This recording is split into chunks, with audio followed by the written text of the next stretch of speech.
All right. Okay, so first of all, I'm gonna ask you some questions. So let's get right into it. Like, where did you decide to get the coaching? So basically, I recently hit the diamond in flex. I know it doesn't really mean something, but I never reached that elo in my life. So playing Ekko, and I felt like I could reach it also in solo queue. That is something that really matters actually. Mm-hmm. So since I kind of think that Ekko is kind of broken at the moment, and I really enjoy play him. I thought something was missing in my gameplay or in my decision, so Mm-hmm. uh, I said myself, why not? That's Yeah, the yeah, makes sense. I think definitely looking at your stats and everything, with some improvements, I think Diamond should definitely be in your reach. I mean, you're not even far away. It's just a couple of games, really. Mhm. Um, And yeah, of course, like flex doesn't really matter, but still, of course, if it's nice for you and you felt like you were having good impact in those games, it's still the same game, right? Just like in flex, I don't know, you can play as a 5 stack and abuse comps and that kind of stuff, of course. Um, okay, yeah, like you already answered my next question. Your goal, right, is to go get to diamond. And I think yeah, Echo is actually I wouldn't say broken, but he's in a very solid spot. I would say like I mean he's solid S tier, but I mean, S tier could be considered broken by some. I would say he's not really broken because he has clear counterplay. It's not like some champions that are just in a spot where they're super unplayable. They just stat check everyone. I think you still need to get fed early with Echo to consistently win games. But overall, yeah, I think this is definitely a season where you can abuse him, let's say, to climb. So what do you think like your biggest weaknesses and maybe also even strengths are at the moment? I think that my biggest issue is that I also play for myself. I Mhm. mean, like when you play jungle, my history in League was I started as a main AD carry, I switched to jungle to reaching gold thanks to that role. So after I changed, I became a one trick pony Katarina, and now I discovered Echo. But I feel like jungle is a better role for myself too. So Mhm. um, my point is that if I get turbo fed, is mostly a easy win. But if it doesn't happen, it's probably a loss. Mhm.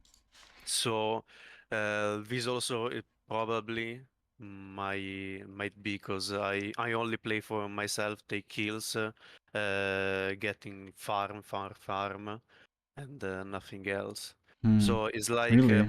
Because actually, like, let me just share my screen really quick. I feel like your stats don't really reflect that. You don't have that much farm, to be honest. I mean, we will go over that in the OPGG review as well, but I think your farm. I mean, it doesn't reflect that you say that you play around yourself a lot, to be honest, right? Like, just from your OPGG. yeah, probably for Godzilla the last game is not that much, but yeah, probably true. For oh, maybe it's just my impression. Yeah, we will see, of course. Because Would you. my Yeah. biggest issue, I think, is I don't know when to gank or when Hmm. to, because I feel like if I get behind, is really tough. Is this the first season where you play jungle, or. No. As I said before, I played like the last no 2 season ago Oh, in okay. jungle. I was main Okay. Evelyn and Kindred. Oh, okay. Yeah, I guess we will see about that, right? Like, are you doing are you just doing like full clear pathing, or have you tried the Raptor start path that I've been Mm, doing? so actually, what I usually do is I ask to my laners if I want to go lane or not, and I also start red with W, Mm-hmm. and I clear the red side, and I see if I can gank mid or bot or mid or top if it's free. Unless I go back by a dark seal and keep clearing and Wait, see if but something. wait, you sometimes go back after when you clear a red. Yeah, I most of the time I do it. Wait, you go based for Dark Seal when No, you no, no. just when Yeah, you I mean red Krags and Raptors, and after I go back. really okay. I don't think you should do that. Like I think that going base for the Dark Seal is only really good with the Raptors pathing because then you like I don't know. There's no reason, right? Like, when you go for full clear, then you're at Raptors at the end, so you kind of can just go over to the other side, right? There's no real reason to not just cross the mid and keep on jungling. The only reason you recall for the Dark Seal when you solo start Raptors is because you're like at the end of it you're at the crux, right? So you would have to walk super far to get into your other side of the jungle, you know? I think Mm. if you go for full clear, then you should usually like you shouldn't recall for Dark Seal. At least in my opinion, I've never seen someone do it. Maybe it's viable, but I personally I've never seen anyone do it, and I feel like there's no like if you want to have that Dark Seal, I think you should just do the Raptors path and recall. Right, as I said, Mm. I've been doing it every single game. I'm also today I wrote down like a script for the video I'm gonna make about it, so I will explain it a bit more in detail there. So definitely, like if you're interested in that path, definitely stay tuned for that, I guess. But overall, it's not a very difficult path, right? You just start Raptors, you see if you can get a gank off early, and most of the time you won't be able to get a gank off, so you just recall and get the Dark Seal. Right? It's as simple as that. I can also show you how to do it if you don't know.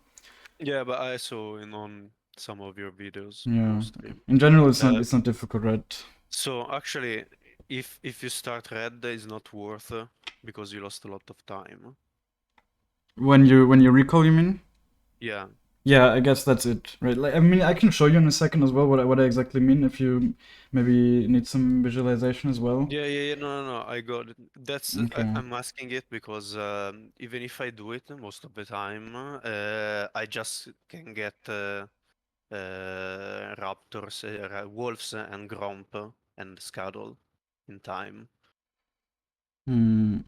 even with the recall. Probably I can take 3 seconds Yeah, more the thing is, like, than that path. oftentimes you would like to gank as well, right? When you are around mid lane, you should look if you can gank, like, either, like, let's say you're on blue side and you have cleared your bot side, then you usually look if you can gank top lane, or maybe wrap around and gank mid lane, right? Like, I feel like that's often more impactful than recalling for the Dark Seal. Like, yeah, of course, that's definitely something where you would say that you're playing around yourself if you're recalling for the Dark Seal there in that Okay. situation. Mm, okay, so what would you say are like specific situations that you maybe oftentimes struggle in, maybe like late game fights or that kind of stuff? Would you say are there any things to look out for? Mm. Maybe I don't know how to play some team fights if I'm not Hmm. that far ahead. Hmm. Because if I'm fed, really doesn't matter. I mean, I can do mm, almost what I want and Yeah. one shot everybody. But if I'm not that ahead, I'm a bit nervous, we can say, Hmm. so what to do or not. Yeah. You So know maybe what? how probably my biggest mistake is how to play during the end of a mid game and start of late game. Hmm. Yeah, I mean Like the thing around is, Ekko is not an easy champ to play when you're not strong, right? Like you need to be ahead with him for it to be easy to play, and that's just normal, I would say, right? Like, and that's why farming is so important because farming basically makes you strong automatically, and it's something as a jungler you have the like like you're basically the only role in the game that has kind of uncontested farm, right? Or less contested, let's say. Of course, sometimes your jungle will be contested, but compared to laners, like in lane and like against good laners, they will zone you away from so much farm or like punish you when you go for farm and that kind of stuff. In yeah, jungle, you're not really like that. That's also why I think Ekko jungle is usually better than mid lane. Like in mid lane, he's yeah, only good in certain that's matchups, why. and in jungle, you just go unpunished and just are able to farm up. But obviously, you still need to take that farm, right? If we look at your OPGG, there's a lot of games where you only have around 6 CS or whatever, and that's just like it could easily be, especially in wins, it should easily be 7 to 8 in most wins. So like see like 7.5, that's completely fine. Like 7, but that's like not the majority of your games, right? And in losses, oftentimes, of course, like in losses, it's fine. You oftentimes will have less farm, because you might be getting invaded or whatever. But yeah, still, like, especially in wins, you should have higher farm numbers. Yeah. So have you watched any of my coaching videos or no? Yeah, some of them. Because I always ask like the mechanics question, right? Like what you think mechanics are, or what Uh, defines good mechanics. I think as I told you in the chat, I think my mechanic are so solid. I think. Mm-hmm. Probably the things that I need to improve is my W. Like Mm-hmm. I think is the most difficult part of Ekko's kit, Mm-hmm. but also how to position with Vulti or the EQ combo, EW Okay. combo. But in general, right? Like what I mean with like the mechanics question is oftentimes that you should not only focus about like on your own abilities, but of course on all the abilities in the game, right? That's the important part, and that's what I think really defines good mechanics. Just being aware of all the abilities in the game and actively playing around all of them and just thinking about them. Ah, That's okay. how you will get good mechanics, right? And I mean, would you say that you are playing like that, right? Like if you're playing against certain champs, do you really think about the abilities actively, or are you sometimes maybe surprised by what like when a spell hits you or whatever? Like, be honest. Honestly, I think both of Mm-hmm. them. Like, there are some situations that I'm a sort of agonistic trance, where in my brain start create something I don't know, and I know when people has something or not. Like, I see the mid laner flashed because of my gank. I come after like 10 seconds, get killed, or I see the enemy use an important ability, so I can go in or stuff like that. Or sometimes I go like brain dead 1v5, Mm-hmm. doesn't counting of what Okay. they get on anything. Okay, so I think maybe if you feel like that happens oftentimes or like it happens regularly, then definitely just try to really actively think about the games, right? It might be more difficult in the beginning, right? It's just more brain power that you need to use, but like really try to actively just think when you're facing when like an enemy champion is on your screen, just really kind of analyze in your head what kind of abilities does this champ have, and then also think about the ways you would use it in their position, right? Like, of course, if they have certain CC spells, like just imagine like if you were in their position, when would you use them, so you can of course make the right dodge and that kind of stuff, right? Okay. So are you using any kind of jungle timer app like Blitz? No. I would definitely recommend that. It makes the game a lot easier. Also, Mm. especially for the farming. Like if you don't feel like it will have any performance impact or whatever, I would just recommend you to install it really quickly. Uh, how's it called? Just Blitz, Blitz. like Blitz app, I guess. It's not very difficult to install. Yeah, I got. You can see my screen, right? So I guess we can get into the OPG review. Yeah, I just got an error on the Blitz website, but I What don't know why. the fuck? Main It's field React error 137, visit regex or docs error. What the fuck? The full okay. message or okay, I don't know. I mean, if it doesn't work now, then just do it like after the sessions, whatever, or like Yeah, try yeah. to fix it.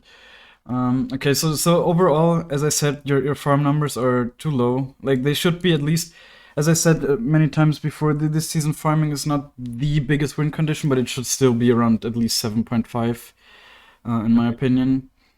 So yeah, I mean you can play like a gank heavy playstyle with the Dark Harvest, but it's just more flippy, right? Like you need to be better at the game for this kind of playstyle to work, in my opinion. And it's much easier in this elo, especially, right? Like in lower elos, it's like I don't know if it's like a bell curve, but like in really low elo, it's very easy to just full on run at enemies, farm them down. Like if your mechanics are good enough, you don't really need to worry. I mean, you should still worry about jungling, so you learn it, but technically you don't need to worry about it as much. But in the kind of elo you're in, I think farming is like one thing that if you do it consistently and you do it well, you will just find that you are stronger than your enemy laners or like the enemies that are in the game. And in this kind of elo, you really kind of need that to make the difference, or it really helps to have that to just make the difference in the fights. Overall, I would say your kills are very good. Like it shows that you definitely are looking for kills. You're playing pretty aggressive. I would say your deaths could be a little bit lower. I would usually aim to more around 3 to 4 deaths. It just, I guess, shows like how well you know the limits of the champ, right? I think Ekko is a champ that is very good at not dying, Yeah, but yeah. of The course you maybe just need to play the game a lot. I think the main reason why my kills are that high is because I most of the time, and I really feel it, that I grid like a bastard for the ulting back, Mm. like giving it the last Well, auto. that's why your deaths are high, you mean? Yeah, probably Mm-hmm. yes. Okay. Yeah. Yeah, of course. Like, yeah, I remember. Like, for me, it was also like a learning curve. I guess now I'm pretty good at knowing when I have to ult out. But yeah, sometimes you might have to ult out at like quite high HP because you need to dodge certain spells or whatever. It's just really like it's about knowledge and like experience, I would say. Yep. Mm, Overall, what I really have to say is like I really don't like your item building in general. There's like a lot of Yeah, defensive items, which I'm not a fan of. You also seem to not build Rabadons in a lot of games. Like you build Shadow Flame before Rabadons. Your runes are also. I would definitely just recommend you to play with Futures Market. Like I feel like this is never worth it.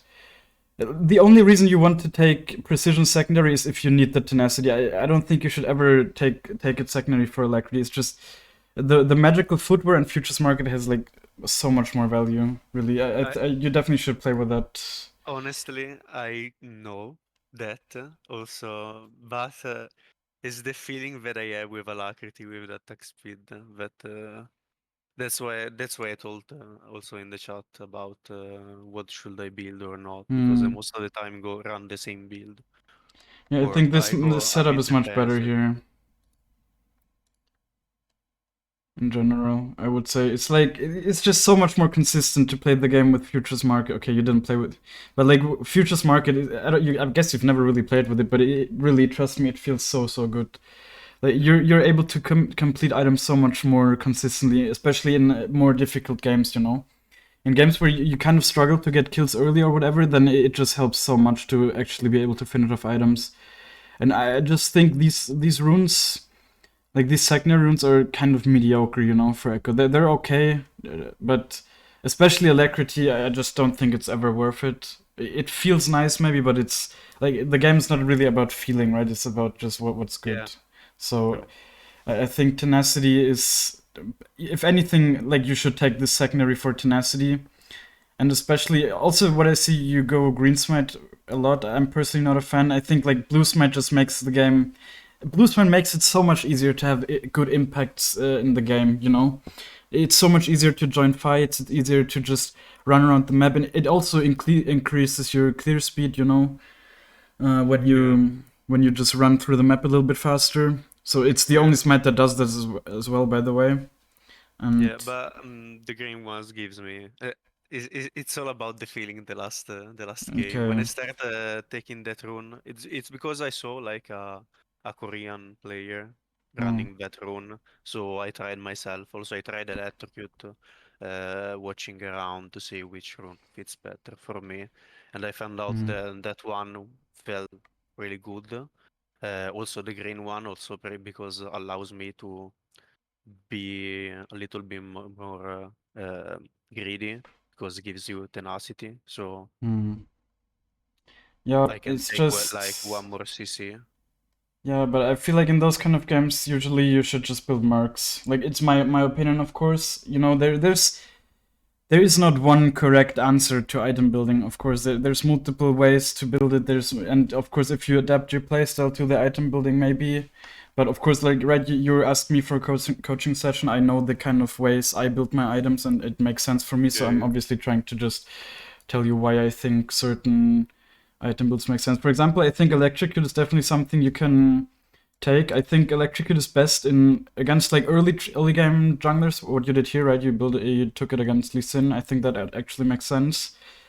I don't know if you took it for that reason, but I took it because you took once against Lee Sin. okay. Like I was Yeah. streaming, I saw you play Electrocute. Also because Recently, there are lot of lost in my OPGG, as you can see, Mm. and the Dark Harvest doesn't really fit well when you're losing because you have Mm. low stacks and you don't Yeah. have that much damage. So it's like not having a rune. Yeah, that's also why I hated Dark Harvest for such a long time, and that's why I also say that I think it's the highest skill rune for Echo. It's like the highest risk, highest reward, right? Like Yeah, it's a it turbo set. scales the best, but you need to stack it up for it to actually scale the best. So something like Electrocute, it will always give you the same value. It doesn't matter how active you are. So yeah, there's Yeah, upsides and downsides to everything. I also played a lot the first strike, but Hmm. the feeling with it was not having damage. Yeah, I know what you So that's mean. why, especially when I go first strike, I also go first Nashor Mm, because okay. I proc it one more times. I Mm, have that feeling. So I mean, you have a lot of I can, feelings. yeah, yeah. I'm a feeling player. Also, like when I'm against tanks, I was used to go first strike since it gives Mm. you true damage. Yeah, that's generally And not a bad mindset, I guess. Also, it's easier to farm the first strike on tanks, right? Like because you can often just trade with them and they can't really kill you, so you just get off like free trades, farm some gold from them. I think that's usually, actually, yeah. I've never really taking first strike because of that, but I feel like it might make sense, right? Like electrocute, you usually want to take when you feel like you need some extra strength in the early. Dark harvest is, I guess, the best when you want to just full on scale, and then first strike is also pretty good for scaling, especially into the mid game, but also I guess really good against tanks, right? Because it gives true damage and also it's easy to farm on tanks. But yeah, as I said, I think for the next or like for this coaching session, I would like you to try out like either Dark Harvest or Electrocute with Futures Market and Magical Footwear. okay. Yeah, and also I guess let's look at your League of Grass really quick.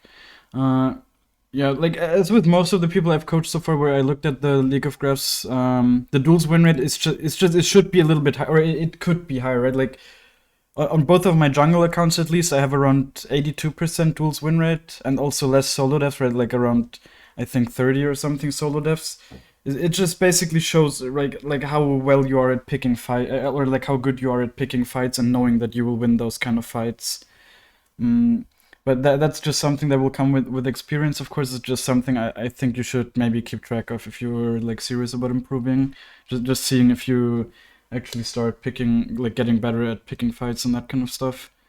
Yeah, I think Mm, that is when I mean, there is the situation where I'm turbo fed and I feel like we can take always fights. But if I'm not in that situation, I kind of don't like take fights if there is no reason to do it. hmm I think So this that's probably one, yeah, the reason why it's so low. yeah. As I said, just like it probably won't improve statistically significant in this season, but just see like maybe next season if you can actually like have around 80% or something there. I think what's definitely good is like the kills under enemy turret.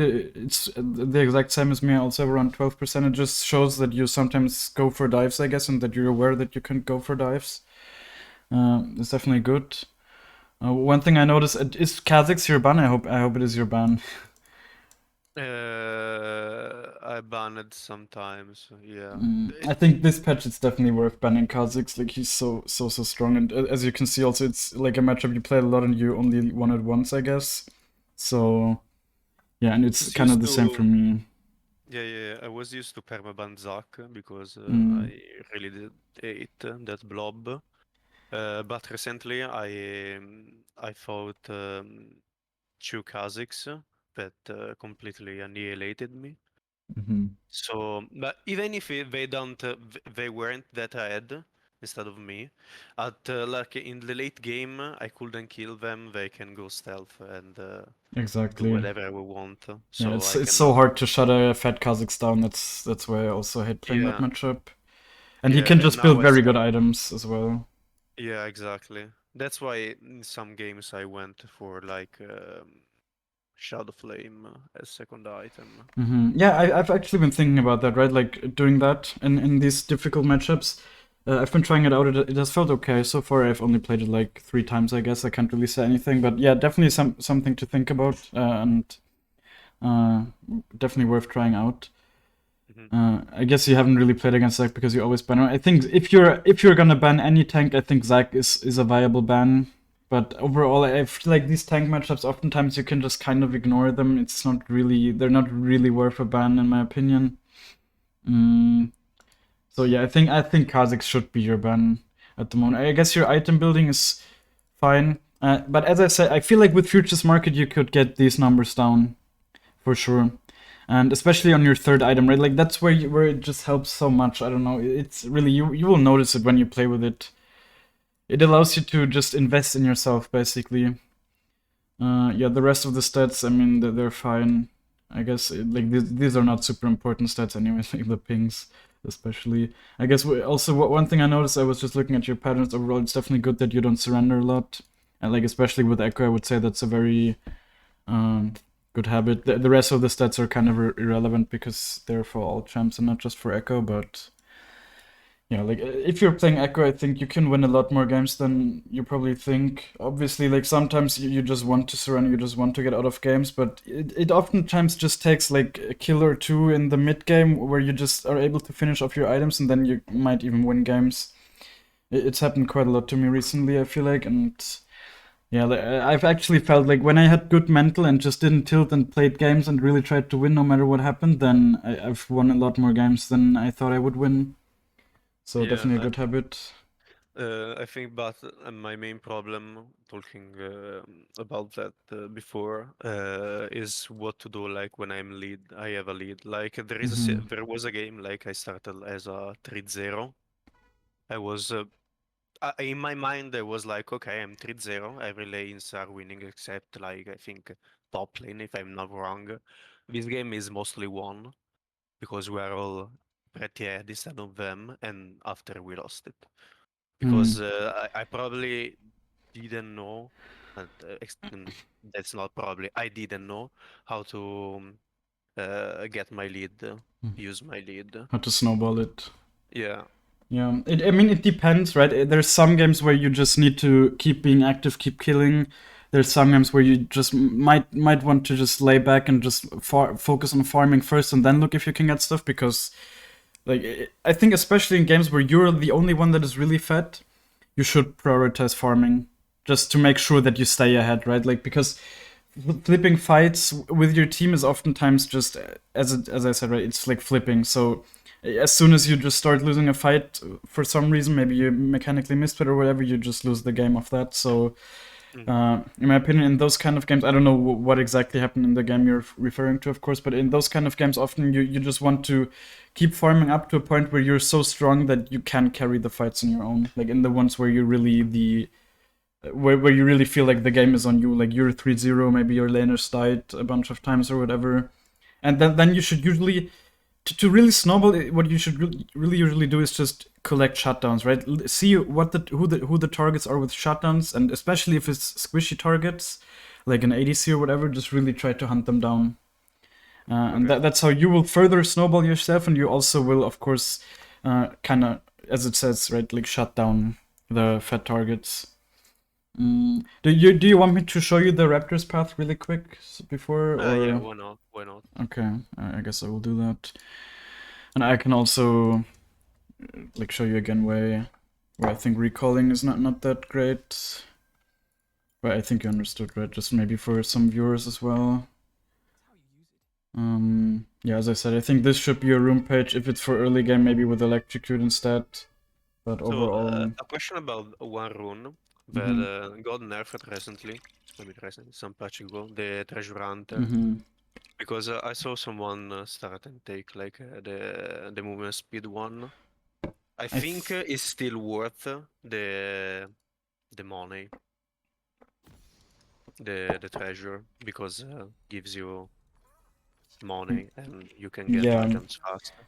See, the thing is, on mid lane Echo, I think a Relentless Hunter is better than Treasure Hunter. And the reason for that is because on mid lane Echo, you often don't collect the stacks very early, you know? Mm-hmm. You collect them whenever, right? Probably around mid game most of the time, unless you get off some early roams. And the movement speed is just like a nice bonus then, you know? And the treasure hunter is much better if you manage to collect it early, right? Because then it helps you snowball. It's like if you fully manage to collect all the stacks, it's like 1 kill and 1 assist on top of the kills and assists you already got. So it just like that's really how you should think about it, right? It's 450 gold, so exactly 1 kill and 1 assist. And that's why if you collect it early, it's much better than late. And as a jungler, you have much better abilities to collect it early. So that's why I think you should take it in the jungle. And also the reason why I don't think Relentless Hunter is worth it is because I personally always play Blue Smite, and you already have enough movement speed with that, right? And you build Magi's and that kind of stuff. You just build a lot of stuff with movement speed, so you don't need any more, right? Like it's just kind of wasted, in my opinion. Yeah, at this point we can just wait. I usually like to stand around here, so then you can hit all the Raptors with your Q. You will see like they also walk here. I just throw it around here. It's not like doesn't have to be super precise. You'll see, right? Like this hits all of them. And then I always proc it on the big one first. You can do 2 more, and then the other ones it will expire, but that's fine. You just walk in a way. You don't need to hit the small ones again. They will die passively. And then what you need to do here, or what you generally need to do, is of course kite the camps towards the next one.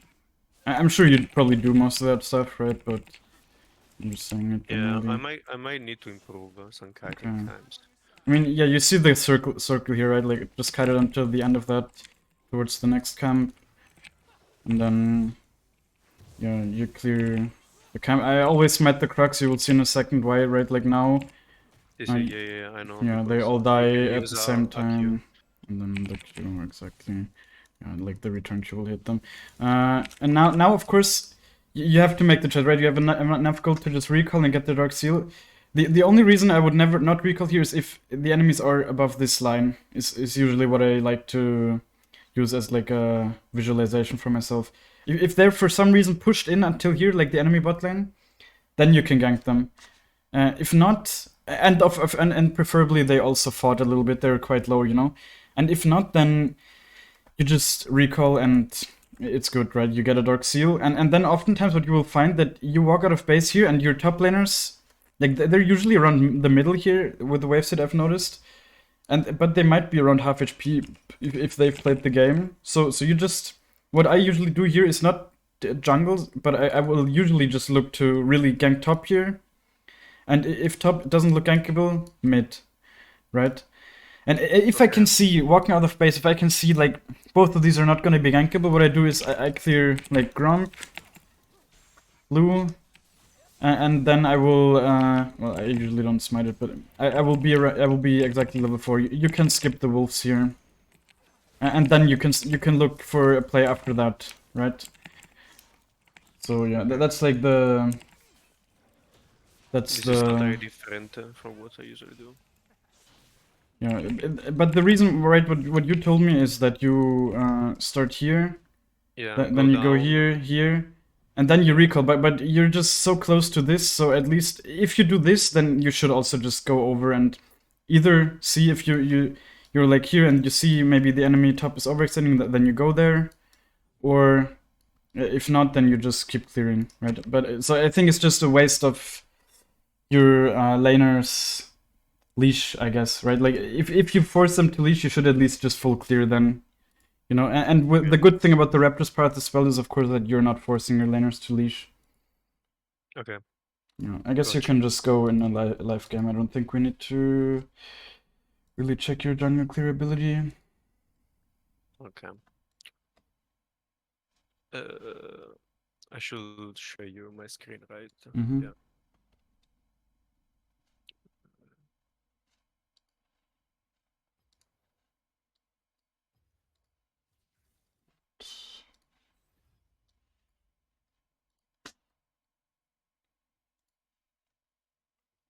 So my monitor is really large, so might seem a little different because 20, 21.9.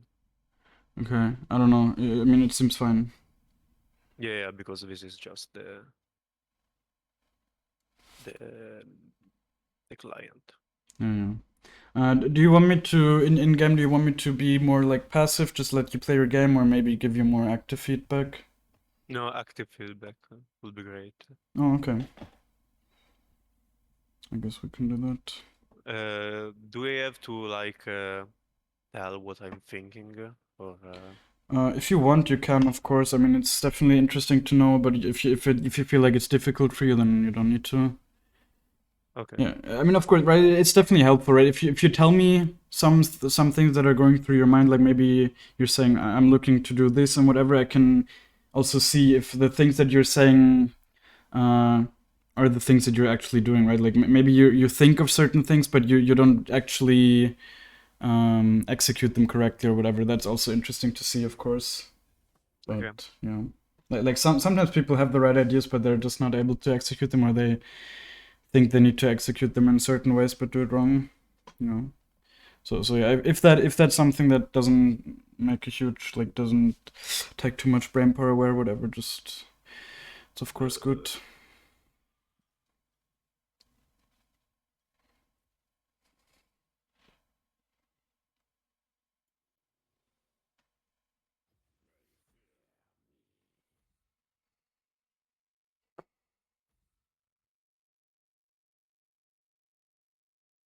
I think this might already be a game where see like where with the Shen, I think doing this kind of path that I showed you is definitely quite decent, especially if he plays Ignite. Like Shen is a champ that can get ganked early really well. He has great gank Yeah, setup.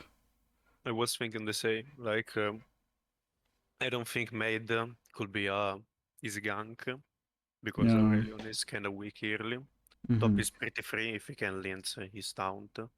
And bot depends on which support he picks because Ezreal doesn't give me Yeah. something. Yeah. Yeah. Yeah. Like mid is probably just gonna be something you'll have to ignore early, but Yeah, especially also, now with Lissandra. yeah, exactly. Like, Lissandra is basically an ungankable champ, especially if she decides to play quite passive, then. Okay, I mean, K matchup is definitely not an easy one, in my opinion, but this is one of the few matchups where I think building Zhonya's is often worth it, like as a fourth item, though. Like after Rabadon's, I think going for Zhonya's is not a bad idea.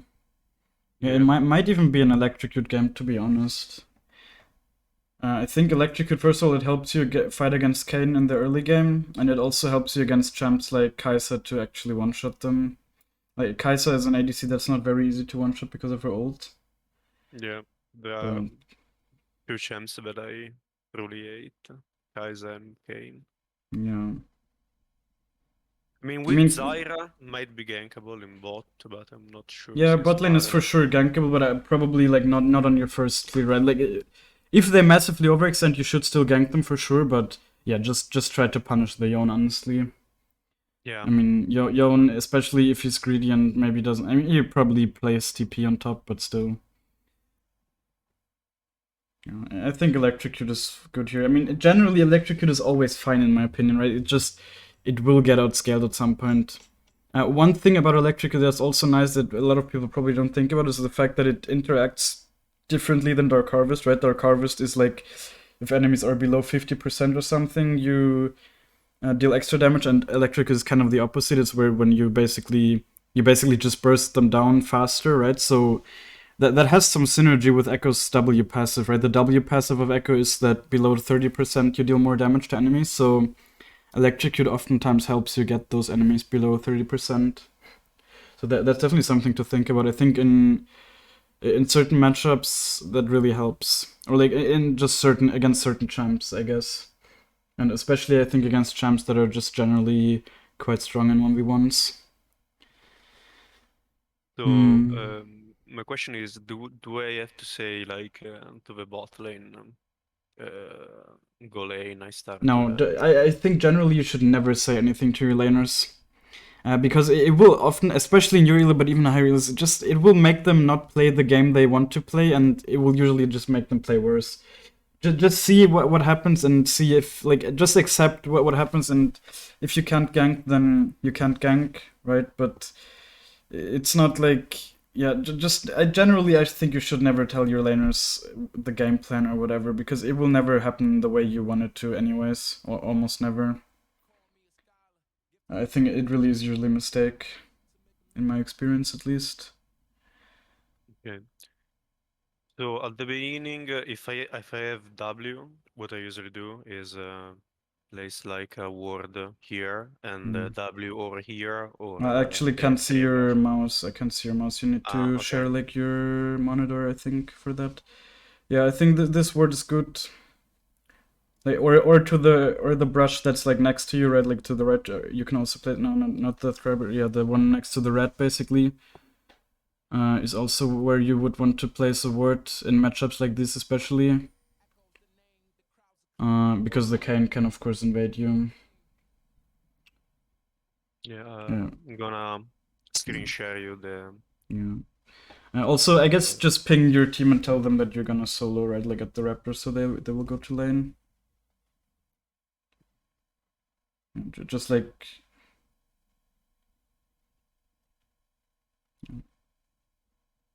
you don't need to be that specific. Just say like I I'm a solo. positive player. Okay, okay, Don't kill my positivity. okay, sure.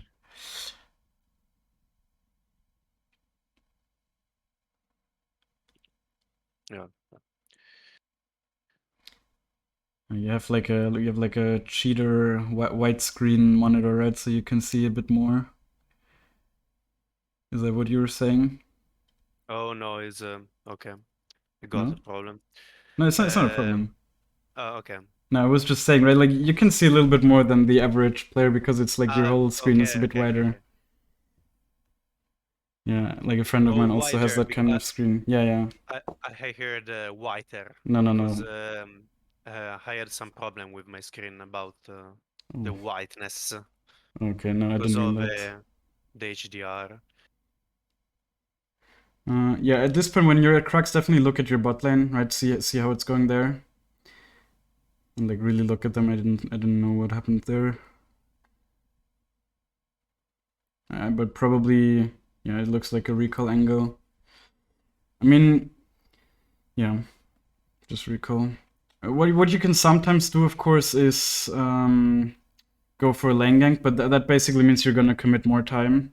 I think you should, yeah, you can actually maybe punish the cane. You should really look, like, what are you doing right now? You're not looking at anything. Where are you going? Just go in your topside jungle. Okay. I was thinking to run to his You, blue. no, I mean, no, I think that's something you could have done if you had info, and you would have done that before recalling, right? I think you could maybe just go top again, right? I think you should go top. Yeah, but the wave is pushing, Uh, isn't it? yes, but like Shen is a little bit low, you know. And, like But maybe help him shove in the wave. It's like very hard for me to really say this because you're not really looking top enough. okay. You need to just, yeah. I mean, yeah. At this point, clear, right? Like it's too late. Okay. But you should have went. That's why I don't like doing the active thing too much. I think, yeah, get the crab, get the blue wolves, just clear at this point. The way Shen managed to get it in himself. Maybe you could have killed him again, right? If you go there right away. But for these kind of decisions, you just need to look at the lanes constantly, and that's something you weren't really doing enough. Also, now I think you should look towards mid and bot, of course, because you're not gonna go top anyways. Do I like Mm, smite this one or? no, I think it doesn't really matter. I would just smite the wolves here. So my thoughts is since the wave is low pushing, Okay, yeah, you can try go top to. now. Yeah, that's fine. Yeah, I guess I would personally probably go behind because you just have the time. Yeah, and also ping to go. Yeah.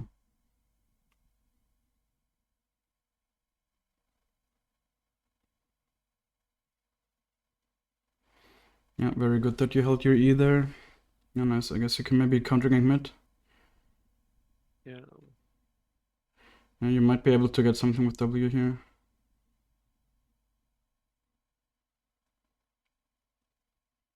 Okay, so this is something that I miss a lot of times.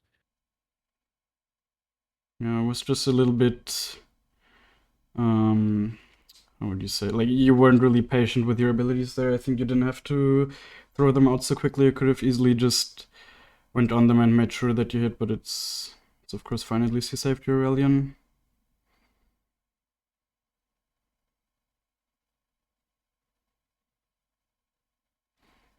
I guess see if you can get the wave. Well, I don't think it's even...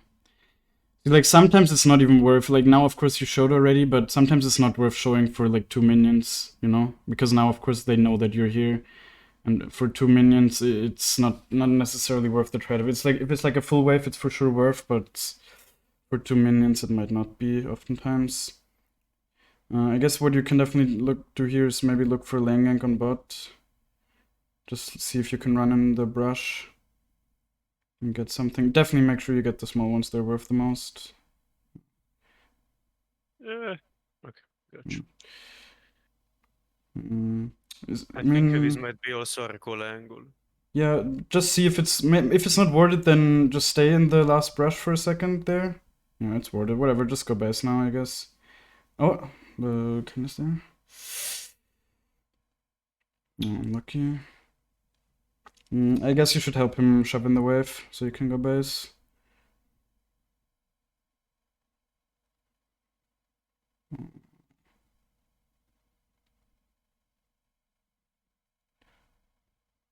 Yeah, I think slight misplace on the targeting there. Yeah. Oh, did the Shen have ult for you? That's kind of unlucky if he didn't manage to ult you then. Yeah, I think you could have definitely gotten something there. It was a little bit messy, but overall I think it's okay. You should probably go top here, especially because you need to catch the wave with the Shen TPing bot. Like, if you have a Shen, definitely always look to catch the waves when you ults. Otherwise, especially because he doesn't even have TP or anything, it's just gonna be wasted. But don't go through the lane, there's no reason. I mean, always just go through the brush. You might even... Yeah, I think at this point, take the Grump and wait for him to push the next wave and then see if you need to... Or maybe you can even gank, I guess. The plant might also be up, right? The blast plant, so... If he walks up to the tower here, you can gank him. Okay, he doesn't. You might be able to invade the Kayn at his Raptors, but probably not. I mean, with Aurelion, he's too weak early. I think it's just risky. And he also has no mana, nothing.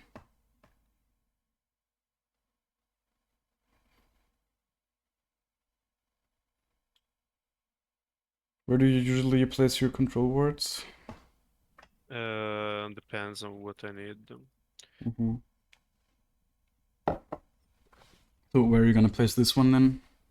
I probably place it on the Drake, or maybe I go for something more aggro, like here. I personally like the first control wards. I like placing in positions where they're not gonna be cleared. So I like it placing at like the river entrance, if you know what I mean. Like close to mid. I can show you after the... Here. No, like above that, basically the brush, but on your side usually. So like on the Herald side, it's whatever. I guess you could do Drake here. The ADC stat. See if the crab is up as well. I think generally you should also have went to the crab here first, because it's like contested area, of course. Okay, Kayn stop, so just ping for your team. I think you definitely need to ping more actually, but it's definitely something I've noticed. Just like ping for your team for like help and that kind of stuff. Or like when you want to commit to something.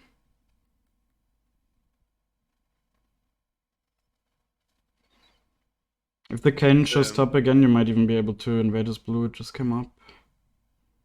Maybe the right play was even to invade it now, like before the Drake, and then I think not now. It's maybe you could have stolen it away. I mean, he is at Herald. Okay. Yeah, maybe you can invade it now. Invade it now. The blue. It's not covered. Okay, it's might be warded. Also, Kayn is invading my blue. I guess they must have seen you. I think you can still get it. No, they're not doing anything. But like they can't really punish you. It doesn't really matter if they walk to you. You just E over the wall if they come too close. Whatever. Don't be so scared here. And if the Lissandra's moving, then you might have a problem, but you could see her in mid. Yeah, you can just Mid. gank them here, honestly.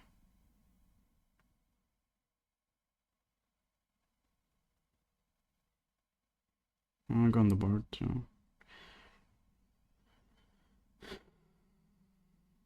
I guess he's not gonna give you the kill. Lucky. Yeah, kinda. Think... I don't know if you should even go mid here. Isol has the ult, so might be something. Yeah, well, I feel like they're just gonna disengage right now. You probably just take the Crocs and Raptors here and then recall for the Rocket Belt.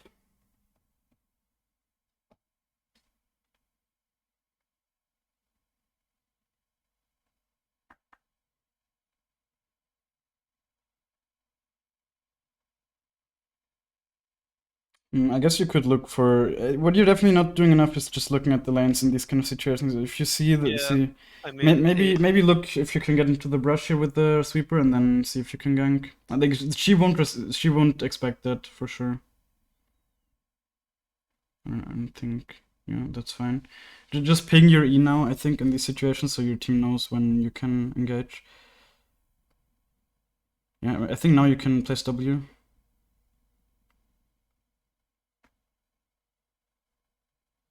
Absolutely did not need to flash there. yeah. Never have to flash, it's whatever. Yeah, it's for sure good though. I actually were...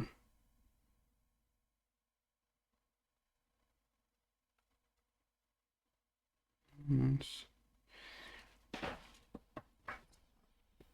I mean, you can die.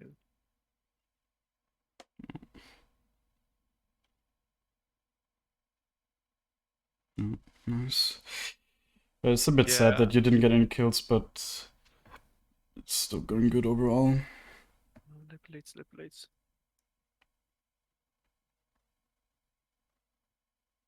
Oh, Okay. that I'm was... already I'm very tired. I'm completely stupid. yeah, that was Really not cringe. Really optimal, not cringe. optimal. Yeah, I mean, obviously it was generally good that you looked for the plates there, but of course you should have just done that before, right? I think you should Yeah. buy boots. I think buying boots here is actually worth. Like, this is what you have futures market for. I think boots are a decent enough power spec to go in debt for. Wait, can you press tab as well? Do you need marks? I don't think so. Oh, actually you need marks. You need marks. Yeah, Too unlucky. late. I mean, see, if you play against champs like Lissandra, you automatically need mercs. It's basically, I mean, Yeah. it's kind of sucks in this game because it's really only Lissandra you really need them against, but he has point-to-click CC, right? Like, you just want to be able to reduce point-to-click CC. I think, actually, unless you're looking to gank top here, you should start clearing at the Grump, because you want to clear down. See, like, now if you can't gank top, then you go towards your Grump, and then, see, now you're just walking the way back towards your Raptors. So at least look Right. top, please, and see maybe if you can dive. Yeah, you can dive, Yeah. so it's okay. Maybe if you want to go for the dive, though, maybe you should have just not even cleared at all. I guess he's just diving him on his own. So, yeah, you can invade the Raptors, though. Oh, yeah, he's even low. You can kill him, maybe. Go towards you, yeah. He might be there. I don't know if the red is up ahead. Yeah, you can kill him for sure. Just W and... oh. Wait, he's dead. He doesn't have E. Oh, okay, like you're so I think you know generally what you want to do, but you're Yeah. I have the like, same feeling. it's almost like you panic or whatever. You're just so, I don't know, it's almost as if you're like nervous to just use your ability. Just you should just play a bit more calm, I would say. There's no need to force out your abilities super fast or whatever. Just make sure you hit them before anything. There's a Yon next to you as well, by the way. We did the Shen. I don't know if you should go top here. I think you should just go into your bot side jungle and clear it, to be honest. Yeah, Shen probably, since he's not moving, maybe asking to cover his lane. Yeah, it's whatever. So, what do I build now? Zonia? No, I think No. Lich Bane. Yeah, I think actually maybe Nashor's even. I think this is a Nashor's game. Yeah, now you should definitely cover top. Yeah, I mean, it's gone anyway. Yeah, yes. I don't think you can all in him. Yeah. Can still get the wave.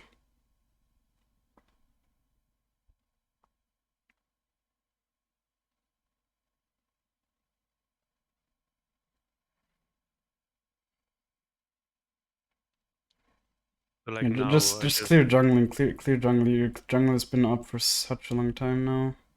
I mean, it's okay that you take the top waves because Shen's not there, but still, like your see, like your top side jungle even came up and you haven't even cleared your bot side in the meantime. And at this point, you might not even want to go to your bot side anymore because the herald is up and you could take that. But just imagine if you had cleared your bot side here, you wasted quite a lot of time in my opinion. I mean, of course you got something, you got the top waves, but still.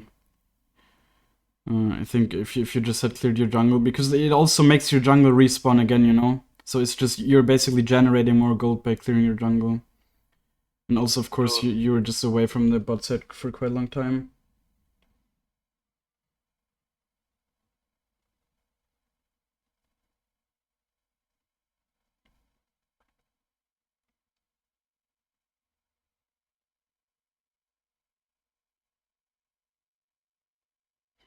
Yeah, he's doing it.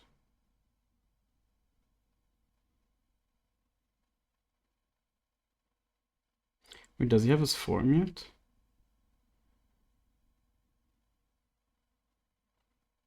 Or you skilled E instead of ult? oh shit.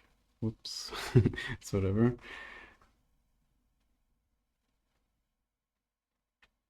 Mm. Do you usually play with Lichbane? I think you played quite a lot with Lichbane, right?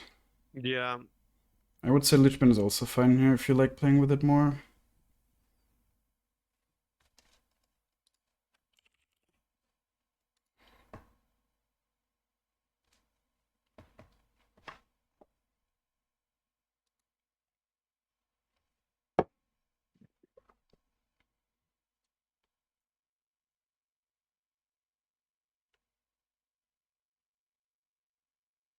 I would say overall the game's going fine though.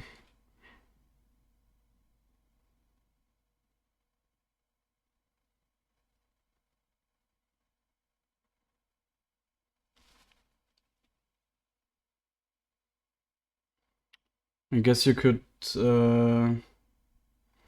take the top tower here as well with the Herald.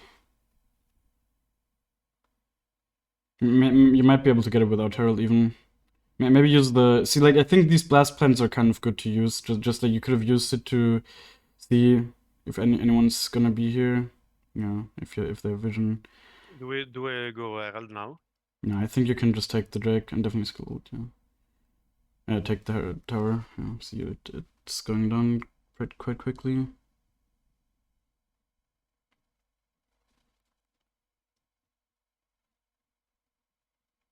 Maybe group up with your team and place it in mid. Mm. Yeah, like they're just overextending. I think personally, yeah, I think you should just clear your jungle here. Yeah, maybe try to steal away the red. Could also kill him while he uses E now. That's of course unfortunate.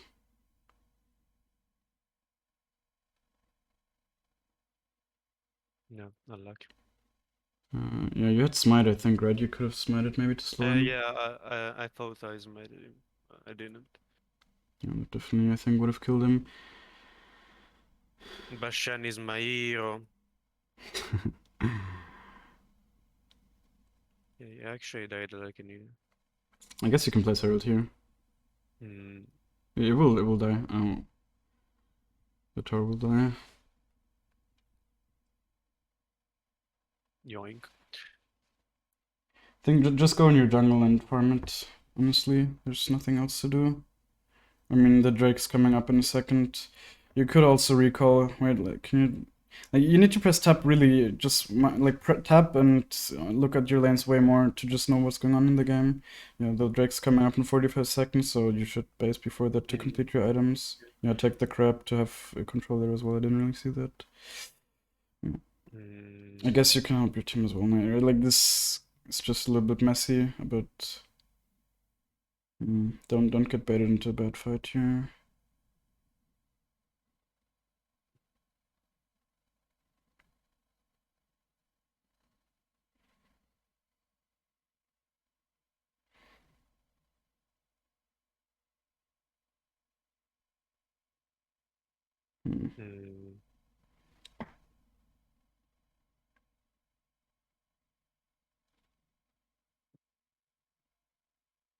Yeah, this is not good in my opinion. Okay.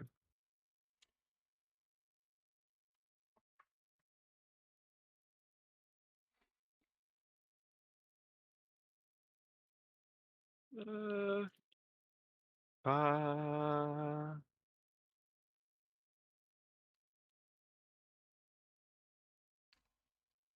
Unlucky. I think maybe you could have actually caught the yawn there if you E over the tower because it boosts you a little bit. But it's whatever. Yeah, we will talk about all that stuff after the game as well, of course. I think now yeah. just build Rabadons, yeah.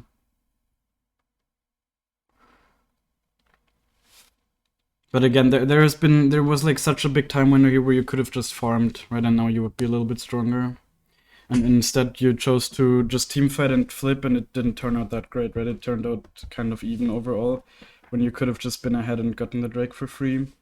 It's like these kind of Yeah. things are probably what would lose you a lot of games. Just going for these fights over just taking the free stuff that's most consistent. Yeah, I think this is my biggest issue. Like, maybe I thought that they were good fights, and other that actually are good. I like now. See, like now, I don't don't just know. ignore. Yeah, just ignore your team. Right? They're so far away. They're already committed. You can't help that you're just wasting time if you're not clearing your jungle. So smart. Yeah.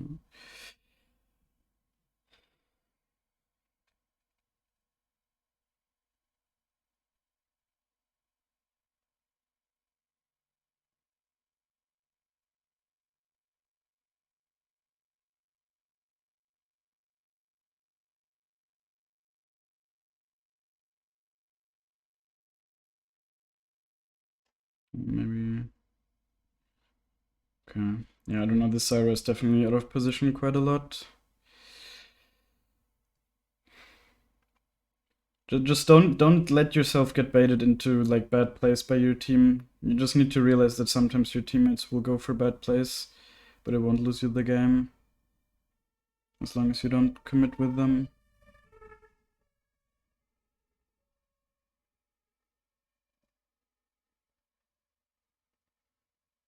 And really start using your W. Like you're not. There was definitely a situation where I would have used my W.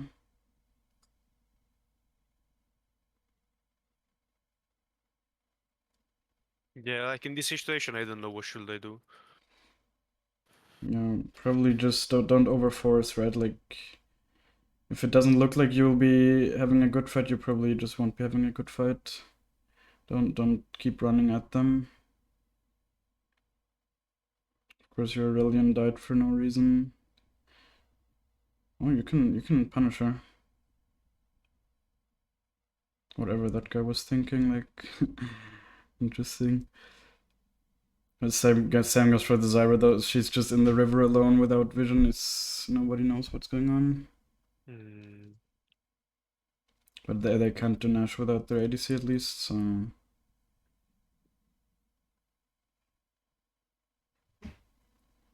Yeah, well, he's gone.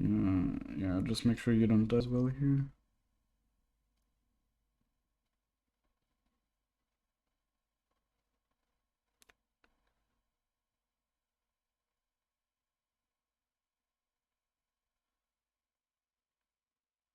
Nice try with the ult. Yeah, I misplayed so hard. I think you should have just ran away, right? Like as soon as you Yeah, saw there were yeah, three yeah. people there. Yeah, And generally, you should also, of course, just have the awareness. But when you're pushing out that mid wave, then you know you saw them a second ago in the river next to you. You know that you need to push out the wave and then go away. Because of course, if you overextend like what you basically did here, then they're gonna punish you for it unless they're stupid. Yeah, so what I will do right now will be clear my entire jungle Mm-hmm. and stay around top. Is it correct? Can you press tab? When is the drag spawning? I think it would be... No, I think you should actually go to your top side first of all now, because they might be still fighting here. And generally you want to clear bot here. I mean, there's also the argument that you should maybe go for the crab right away. But since you also want to complete Rabadons... Like, if you have to drop this Drake, then you should drop it, because you're still on soul point for the next one. And I think, I mean, I don't know if you're really outscaling, but you personally scale pretty well, so... Yeah, just completing your Rabadons will be a huge power spike for you, of course. I guess you probably shouldn't clear Crux, just clear Raptors and get the crap, and then look if you can get the soul.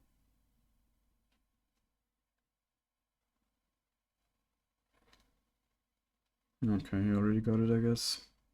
Yep. Yeah, maybe that's why you should have went there right away, but it's always hard to, or it's like easier to say in hindsight, of course. Maybe also be with your team here now, right? Like they might get caught again. Yeah, Zera's getting caught again. I mean, holy shit. I guess you might have to go for a steal here. Which is of course risky against Lissandra because she can point to click CC. You probably should just give. Should I try it?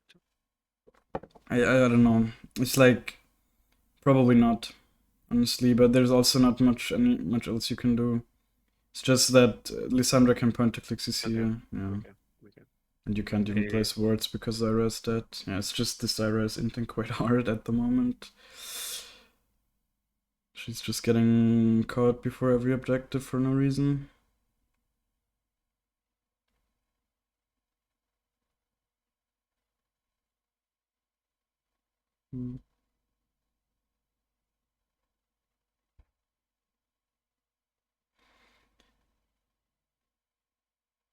Hmm. Would have been better.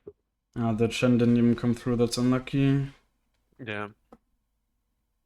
I think Mercs, for example, would have actually saved you there. I think maybe you should even sell your Dark Seal here and buy the Rabadons. See, but see how... Yeah, I think Zonya's good here. So especially because you're not very fat, so your biggest value at this point is just to be able to tank a bit for your team and maybe bait out some abilities. I mean, you can still kill people, right? You have Rabadons, and that's also why Futures Market is so good. I think if you didn't have Futures Market, you would probably need another 5 minutes or something to complete it at least. So it just gives you a huge tempo advantage here and makes you still kind of useful item-wise. So, do I go red now or top? I think just go top. Okay. Leave the red to your ADC at this point, especially because it's Ezreal. Ezreal can play it quite well. Yeah, at this stage of game, you shouldn't really prioritize farming so much, of course, but if there's a downtime, like right now, you should still take your jungle. But as soon as you see your team posturing to fight somewhere or whatever, then for sure try to join them. And maybe even play with your Shen here. I think your Shen is quite strong still. Just to hover him a bit. Maybe he forces some people to come here right now. Maybe you can win a fight.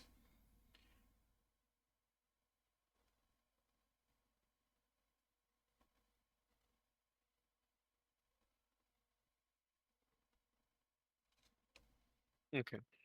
Fine. Flash of Bard. As I said, see, like, I don't really know if you can win the fight because you're not pressing tab very often. It's so hard to know how strong. Okay, so no, I'm just saying, right? Like for you, of course, you don't need to apologize. Just something I want you to like start doing a bit more because it's gonna help you. Of course, just seeing like the Shen is 8-2 right now, and before you pressed tab right now, I wasn't really sure. I just knew that he was kind of strong. That's of course valuable information. It's definitely still a flip, of course, to do it, but I think at this point you might have to. Because you're... I mean, I don't know if you're getting outscaled, you have Aurelion, but okay, they're not even contesting. Generally, of course, if they would have been faster, then the Kayn could have gone for a steal, but definitely good. You burned it down very fast with the Aurelion as well, of course. So what Yeah, I do before, I would have cleared my bot and see what to do, I what think you should plays. leave your crocs up at this point. They often like go for the crab first at least, right? Like definitely make sure to get the contested area. Okay, it's not up. I think now you should definitely focus to group up with your team, right? Like get objectives, and also make sure that they're not dying, especially, and also make sure that you're not dying. But I guess you can. I don't think you should waste too much time chasing him, right? Like your Yeah, buff is what's running out. rotating the Maybe bot. take a Right. quick reset and group up with your team. Do I Probably the go best like thing. Yeah, stopwatch and like stopwatch? an M-Tom, I guess. I think it's the highest value buy. I think we should go top Yeah, side right now. yeah, definitely. Nice. I mean, the Aurelion is of course giga scaled at this point. Yeah, Yeah. also just ping, right? Like ping to go top here with your team, so they also There is move. also the Drake in 50. Yeah, yeah. Just get the top tower and then get Drake. Probably the best thing to do. Really good that the Kai'Sa died, of course.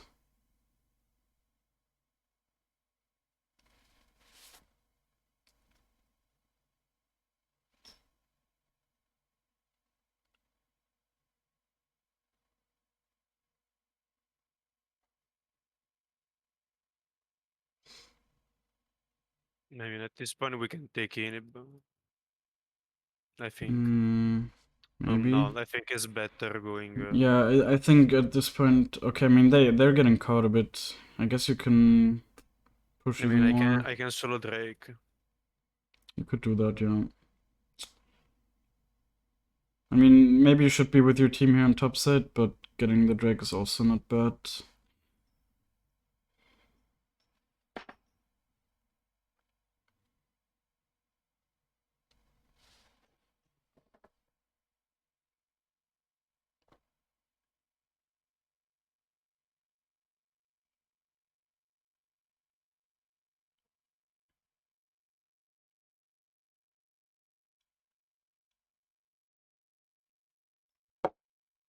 So now I would like to take the bot tower. Mm-hmm.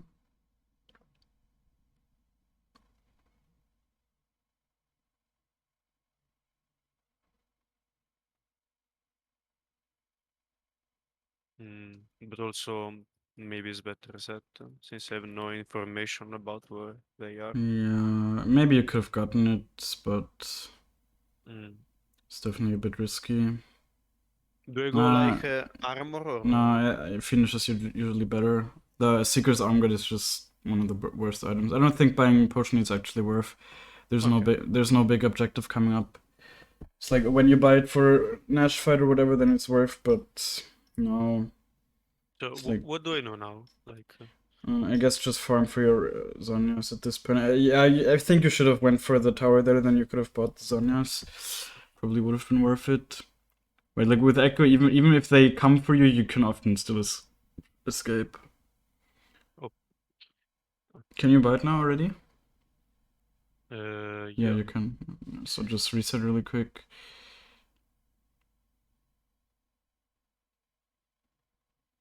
It's really is full build. Yeah.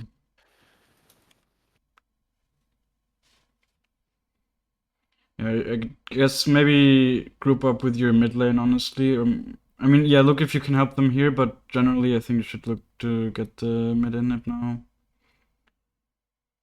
If they keep chasing, you can definitely punish them. Chen is immortal right Yeah, now. yeah, he's strong. Okay, the Ezreal just died 1v1.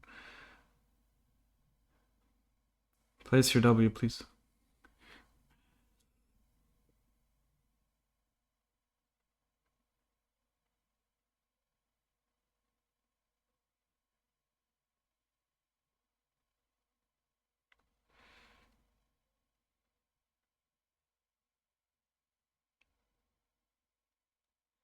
You really need to get into the habit of placing your W like at the start of the fight. Yeah, It's what I gonna do help you so some it's much. most of the time is like waiting Yeah, some that's not seconds good. to see. Because the thing is, when you can place it in a way where they don't even see you placing it, and that makes it so much more likely to hit. No, I think I could unlucky. have ulted back earlier.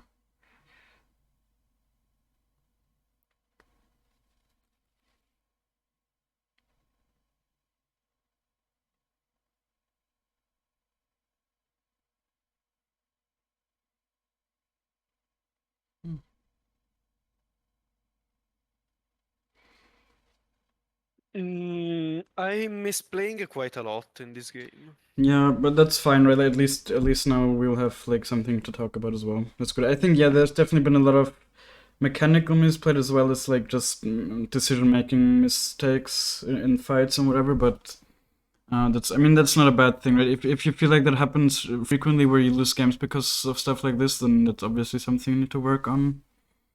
What do I buy now? Like maybe Mm, or Nashor I was thinking, or Shadow I would Flame even buy also. Shadow Flame. I think Shadow Flame is good. They have quite a lot of shields. Or like some shields at least. Well, do they actually? I mean, Kai'Sa has a shield only when she ults. Hmm. Either Nashor's or Shadow Flame here, yeah.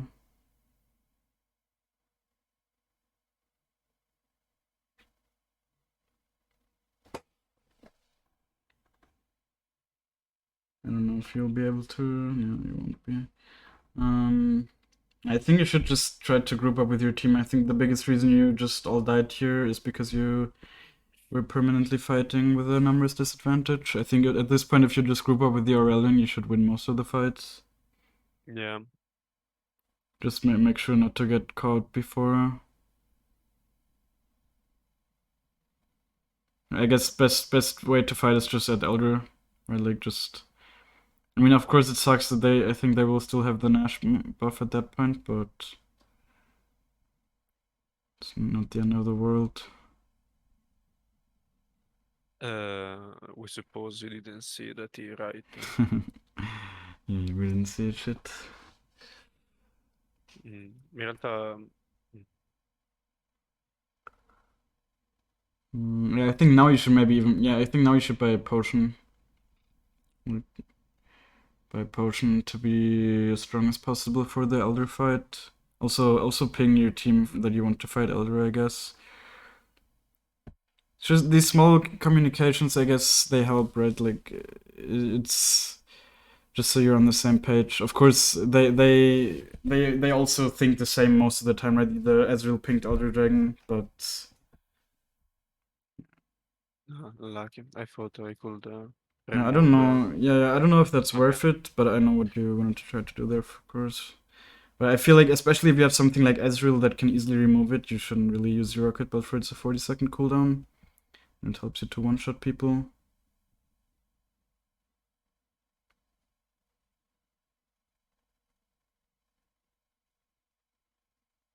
Ma I deal no damage. Mm. Okay, I completely entered it. Yeah, okay, I definitely know what you mean by, like, not really. I think you just need to be way more patient there, right? Like, there was no reason for you to go in there. And there was also not just no reason, there was also just no opportunity, and you still went for it. I think especially look, you have champs like Zyra, you have champs like Ezreal, they're very good poke champs. Just wait for them to actually do their job and just like let them poke a little bit, and then just play the fight way slower. There's really no reason to go over there into that W. The Bard wasn't even in it, right? He wasn't even getting stunned, and even if he would get stunned, you can't one shot him. So it was just not good to go over there. You know, now the game's gonna be very difficult. Yeah, and that as well, right? What Dushan is saying, you even have some like the minions. They are gonna be forced to clear the minions, so just wait for them to push and just like yeah, be way more patient. Really, no reason to force a fight. So I think I'm hinting quite a lot in this game, to be honest. Yeah, it's whatever. I mean, it's just. Of course, you obviously some of the mistakes you might not do normally, but still, it's good to learn from and really see what the mistakes were. And obviously, sometimes I'm sure you make these similar mistakes as well, right? Like I see myself so much in the like when I coach people. I know I used to do the exact same mistakes, and at some point you just realize that you can't go for plays like this, and you will start winning more fights and that kind of stuff, and start throwing less games. Yeah, these are the situation that I usually lose for. Mm-hmm. Like even if maybe I'm ahead, I do things like this for no reasons at all, and Yeah. I completely lose the game by Okay. So why like do you now. think you do it then? Like I mean, you know that it's a mistake, but you still do it. Don't you think you could just, I don't know, not do Yeah, it? you're right. I mean, it sounds stupid, I know, right? Like, but Yeah, yeah, it's yeah. the only thing that will actually help is just to stop doing this kind of stuff. And if you feel like you lose too many games because you're maybe too passive or whatever, then dial it up again, right? Like, go for more plays, but you will need to find the balance, I guess. And right now, it seems like you're like forcing a lot of plays you should not be forcing, and you're just very impatient in a lot of situations.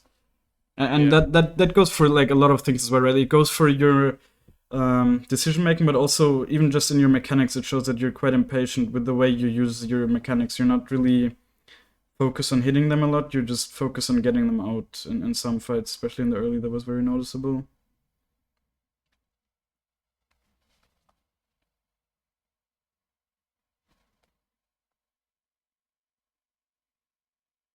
I mean,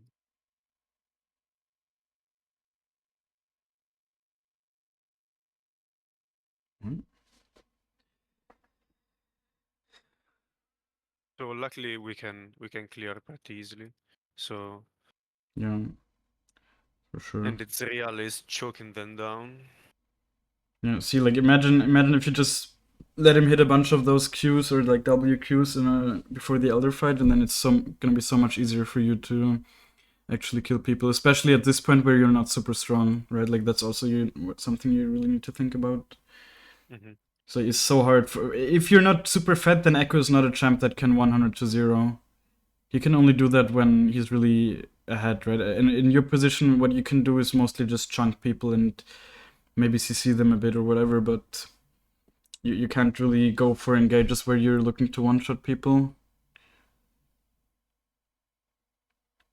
I think going top here is definitely a little bit risky, if you're alone at least.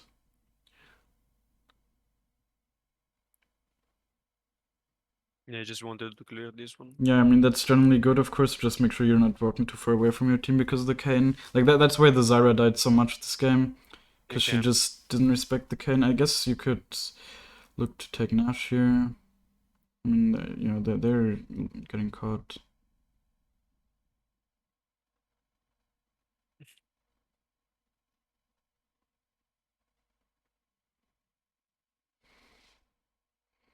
We No, can definitely take. take the plant. Take the plant. There's no reason not to be healthy here. Yeah, get the Nash and then maybe look for end. Yeah, if you had waves here, you could have even ended before, I guess. But I feel like the Aurelian should. Okay, never mind. You do it fast enough at this point. If you had waves, you could have definitely looked to end here, but sadly don't. Can you buy it? No, you can't. I think you should farm it up really quick for that. You know, just get the Yeah, I wave. think it just yeah.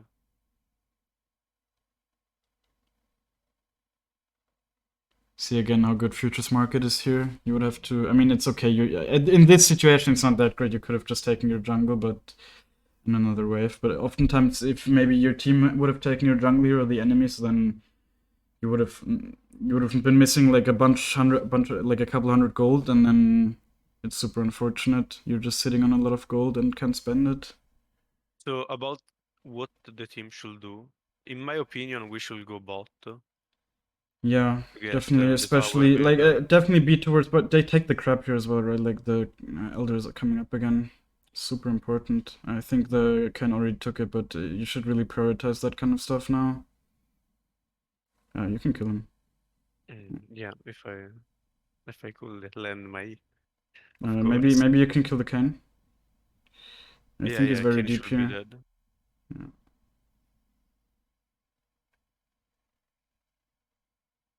That's very good. Of course, for Elder, you should be. Just make sure not to overcommit to dumb plays here. Maybe group up with your Ezreal. your Aurelion? Mm. Mm.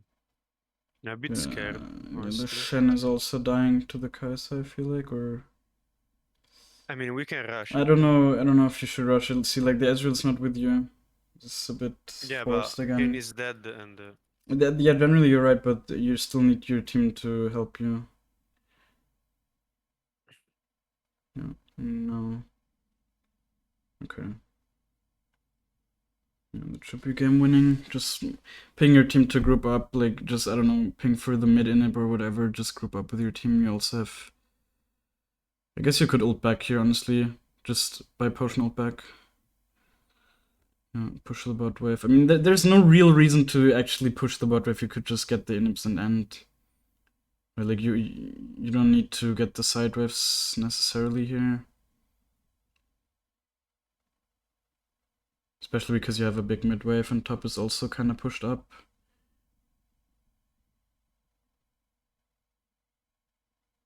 You're not really looking to get triple inhib here, you're just looking to end. okay. I mean, of course you can get triple inhib here, so you can't lose, but at this point the towers fall so quickly. See you two hit the tower almost.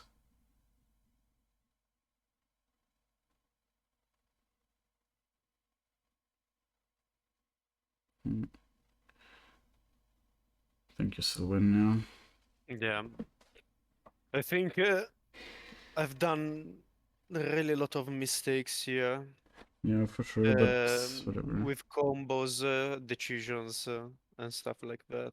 Yeah, we'll see. I felt really insecure at this game, to be honest. It's okay. We'll just, like, we'll talk about it, I guess, and at least you have a lot of stuff to learn from. Even if some of the stuff might not happen every game or whatever. Mm-hmm. I'm sure you can still see patterns in your gameplay that happen more frequently. 1 second, I really need to close my blinds quite bright here.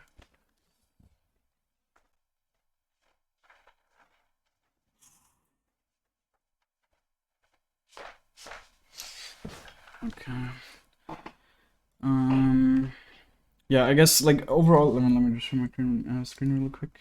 Overall, I would say your biggest things holding you back at the moment, as I said, is your patience for sure. Just in general, like a lot of things you could just play way more patiently.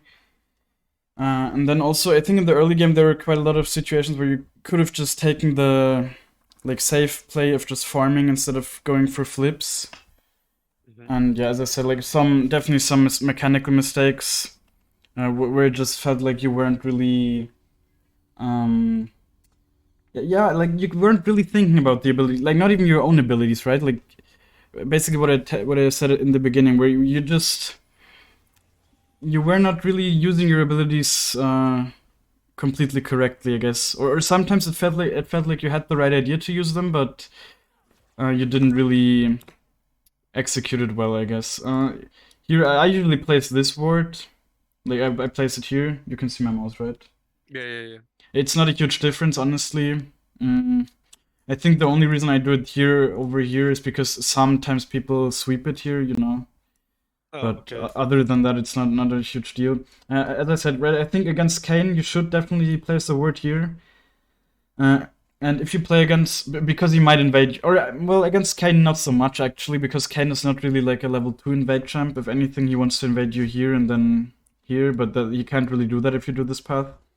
Against junglers like Lee Sin or Jarvan or Graves, though, you definitely need to place a ward here, because they might just start blue and then run here and invade you. And if you have a ward here, you have the information early enough, and your laners can also move and help you. Okay. If not, then often I also place a ward like here or here. Just fucking tab out. Here, because sometimes, for example, Jarvan can easily go here, then go over here, or just like go here and then invade you in level 2. They might do that sometimes. So yeah, these defensive wards definitely good. Usually what you can do though is just place them at like 55 seconds. You don't need to place them this early. Or like you can, or at like 55 seconds you can start recalling and then leave it at the last second. It's just gonna last a little bit longer, right? This one's gonna expire a little bit too early, or it could just be there for a longer time, and it doesn't hurt, of course. Mm-hmm. See, like let's see how long it still lasts. See, it's almost gone. I don't even know if it would spot them invading at this point. I'm not sure. Yeah, clear-wise, I think everything was fine.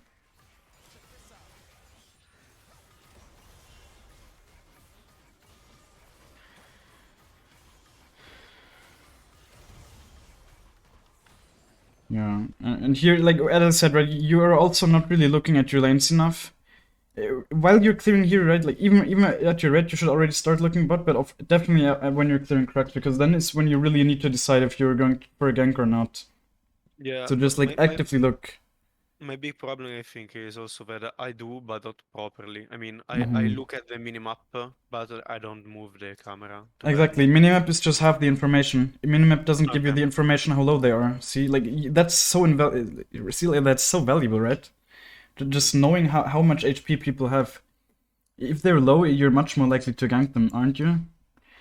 Yeah, yeah, yeah. So just always really look at the lanes where you're close. Of course, you know where they are around. So if you see them back here, then you already know it's quite unlikely that they're gankable. But imagine if the Ezreal had hit like a bunch more Qs, maybe the Zyra hit an E or whatever, and she's super low, then you might even go for a gank here, right? You could maybe flash on her or whatever.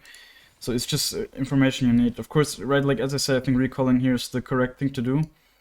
I'm just gonna say, however, you can do in certain lanes. I wouldn't do it in this lane, but imagine if the Ezreal was a Draven, for example. Right, like Draven is an ADC that's, first of all, really strong in the early game, and also one that's really good with kills. So you can just go for a lane gank here, right? Like, you see, these brushes aren't warded, and they often won't be warded. So just like going in here, or like even in here, depending on like how the wave set is, can be something that works, right? The only thing you need to think about then is that, of course, the Kayn can just invade you, right, as soon as he sees you here. Actually, let's see if the Kayn... Did the Kayn show too early here?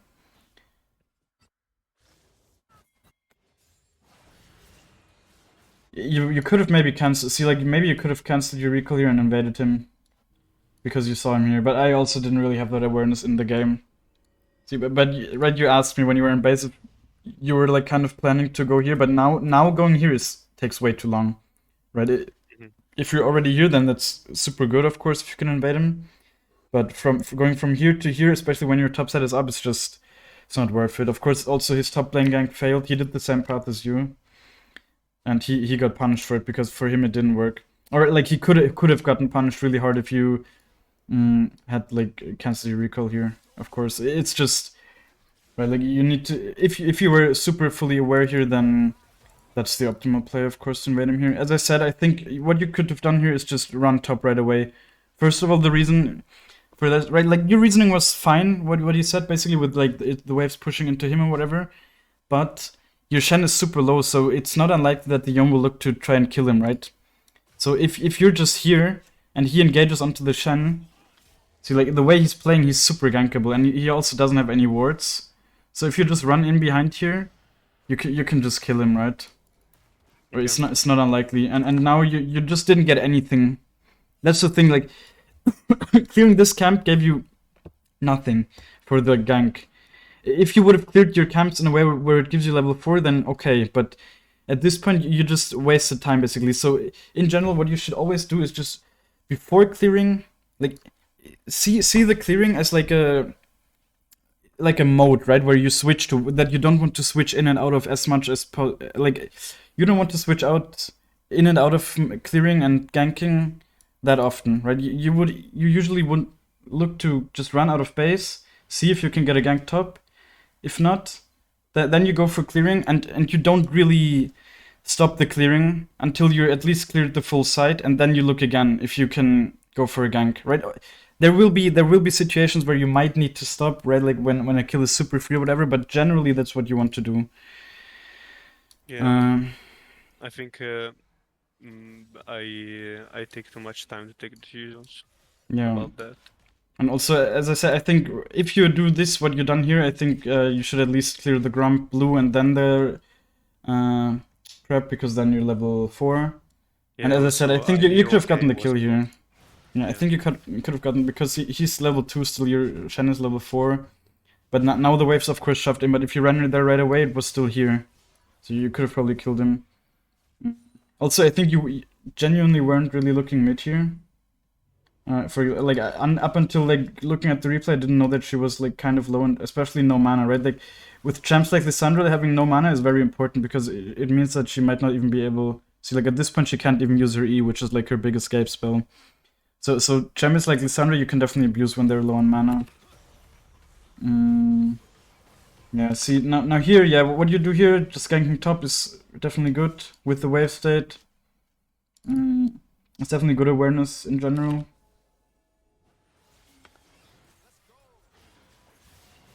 You know, also just playing around. Yeah, what I said to you here also, the fact that you held your E was definitely good. I think I personally would have probably thrown a Q or whatever at him before. Yeah.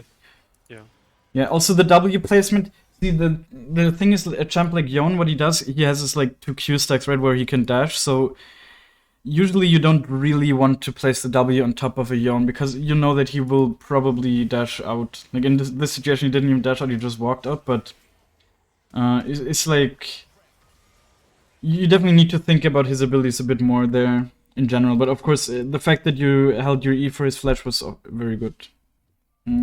Here you didn't place your W early enough. There was like see, now you place it. Now you can already place it. Yeah, but And you take so many more steps. You place it in her face for no reason. There's no reason. If you place it here, like place it before, she doesn't even know that there's a W, and it's so much more likely that she will get stunned. Really, like there's no reason not to place it now. it's in cooldown. Oh, yeah, okay. Okay. But still, like, in the later stages, there was definitely some situations where you still didn't place it early enough. But yeah, okay, you got me there. I didn't see that. That's definitely an excuse. Yeah, but probably I wouldn't have placed it anywhere anyway in that early. Yeah. No, I mean, we will see later. There were definitely some situations where you didn't use it, but of course in that situation it was on cooldown, so couldn't have placed it. The problem about my W is that I'm scared to miss it, and 99% of the time I miss it anyway. So I wait. How can you miss your W? You like the main thing you want from your W is to give it the shield, and the stun you should think of the stun as a bonus. Of course, the stun is super impactful. It's like a huge bonus, but the main thing you want from your W is the shield. Like Ekko is a squishy champ, but the shield allows him to just still take trades, right? Like it's part of his kit. You just need to really use that part of his kit in fights because without the shield he's quite a squishy champ, but with the shield he's actually not that easy to kill.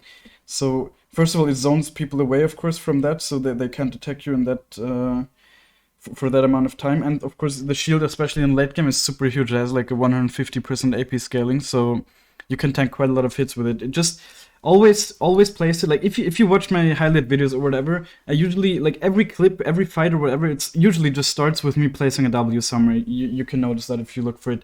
It's like really just the W is such an integral part of Ekko's kit, and if you can stun, of course. Like the fact that you said to me you don't use it because you're scared to miss it, it's really not a good habit, right? Again, here I think just place it right away. I don't know if you do it. Yeah, okay, you did it, but did you do it in the brush still, or did you walk out? I'm not sure. It looked like you kind of walked out. No, okay, no, I think you were still in the brush, so that's fine. I think if you EQ him here while going out of the brush, you might kill him because you're able to proc your passive. Let's see. I mean, they know about you, of course.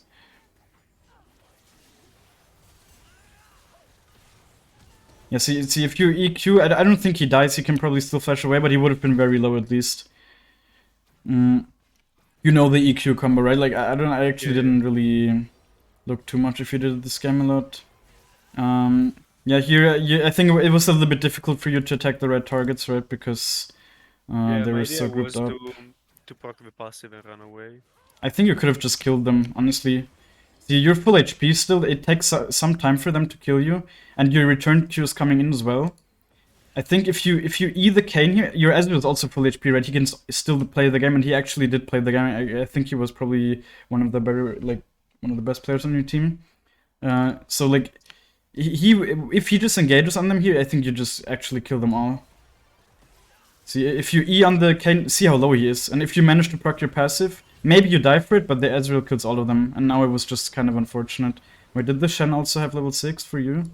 Yeah, he did. He just didn't use it on you. He just didn't have the awarenesses, whatever. But still, that could have been much better for sure. Right, but it was kind of difficult with the way they were grouped up. Yeah, overall a bit unfortunate, but that could have definitely been better. And again, I see, like, in this fight, it felt like you were just not very calm and not very decisive with your, like, actions, you know? Mm-hmm. So, like, if you just decided in that moment they will come through here, that you can engage on the Kayn here, then you kill him for sure. But, like, you basically attacked both of them and they were both super low. If you just focus all your attention on one of them, they 100% die, maybe you even live. Like, maybe then the Shen has the reactions to ult you. Overall, it turned out okay, though, I guess. Now, of course, your jungle is a little bit awkward the way it respawned here. Like, this is up because I got invaded and the Grump is up. But as I said, right, like, your Shen ulted bot, so you want to look top here. Of course, I think the wave is dead by the time you're there. I think now the Shen is also there. But generally, like, if maybe you were, like, about to clear your top side and your Shen ult spot, of course, just always make sure to catch the waves. Yeah, I think with level 5 against level 7 Yon here, it's definitely risky to go any further. You could look to... If he was a little bit more low, you could look to get him here, right? Like, just throw in a W in here or whatever. But of course, that's a bit of a time commitment. If you don't find him, then you wasted a bit of time on short top. That's obviously not good. Yeah. Let's see. Yeah, I think generally you also should always prioritize the crabs, right? Because your jungle, it will still be up, you know? So Yeah. just take the crab and then go back to your jungle. Or usually also when you are around the crab area, you can impact your lanes a little bit easier. Of course, it's warded at this point, so it's not that easy. But if a fight breaks out, you're also a little bit closer to the fight usually. So sometimes you get rewarded for going for the crab. Right? Like, actually, in the video I'm going to make about the path, that's exactly what happened, right? I did what you did this game, basically, where I came out of base here after getting the Dark Seal, and then I went straight for the crab. Or no, I actually went for a gank, then I went for the crab, and then another fight broke out, and I was able to just be there because I was about to clear crab. It just sometimes you get, like, rewarded for it, as I said. Just being a bit more active on the map. Yeah, here, I guess you go for the Drake in a second, right? I think in this state of game, you should also take the Crux first. There's no real reason not to take them, right? You just leave them up for what reason? You will still get the Drake 100%, and now, if you decide to clear them later, they won't respawn at the same time as your Raptors. And you're just missing out on gold for no reason, basically. Right, like, so definitely in the future, in these kind of situations where you know that you will get the Drake 100% anyways, because the enemies died and, like, the Kayn was also showing top quite a lot, just make sure to get the whole side. And especially for the reason that this will respawn at the same time as this one, or, like, almost the same time, right? The next time around, so that's just very good for your overall pathing. Do you clear now? Yeah, of course, the Kayn was still showing top, so I told you go invade the blue. Here you were kind of... They didn't even see you. You're just kind of scared. But see, imagine they run at you. What are they gonna do? Okay, the Bard is level 6. He might try to ult you, but you can just dodge that. And if anything, you just E over this wall. Right, of course, if Lysandra also moves, which she didn't, right? We know that she doesn't move. If she moves, then you have a reason to be scared. But as long as she doesn't move, then there's really no reason to be scared here. And you can just take it. I think I would have even maybe looked to take the Grump, although, no, of course, they're fighting, never mind. Yeah. Yeah, I'm not getting anything from them. Yeah, the Bard. I think the W here that you placed, if the Bard would have ran, of course he saw you, so he didn't want to give the kill to the Ekko, he would rather give it to the support, which is, of course, correct by him. Still, the W, you could still place it, like, more here, right? This way, it's very easy to just avoid it for him. If you place it more towards here, it's a bit harder. right? It's just a little bit more in his way than here. Like here he just needs to take this small step down. If it's here, then he would have to take a huge step around, or he would have to walk into you. You could just use your W range a little bit more, but of course in this situation you wouldn't have gotten the kill either way. Yeah, here, as I said, right, like there's not really anything you can do in mid. Right, of course I know that like your brain obviously tells you usually you see a herald being placed, you need to be there to kind of defend it or whatever, but if you really look at it, what's happening here, like the herald is already spawned, it already has a charge out, it won't get the whole tower because it still has platings, right? Like the platings make the tower really tanky after the first few. There's not really anything to do here, so you might as well just clear your crocs, clear up, maybe get the whole side. How much gold do you have? Yeah, I think you're still missing gold for the upgrade, right? So at this point, clearing down here is not like that good. Of course, you can, if you clear down here, then you also need to look for lane gank. I think that's also what I told you to do in this situation, right? Is that what happened or no? Yeah, is where I flashed for no reason. Ah, yeah. Yeah, definitely. See, like, you will see, you definitely don't need to flash. I mean, you over here is definitely good. I've actually never done that, but that's not a bad thing to do. Of course, if you were a little bit faster, you could have also just walked in here.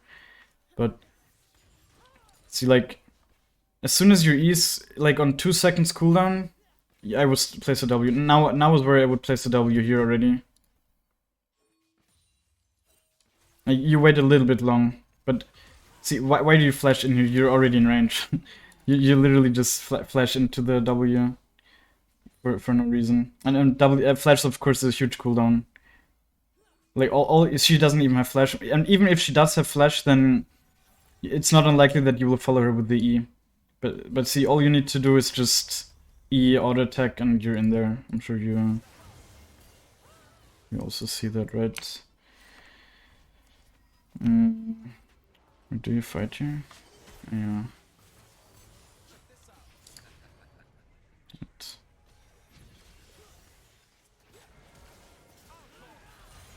I guess you were trying to hit the can with your ult here, right? Yeah, I thought I was there.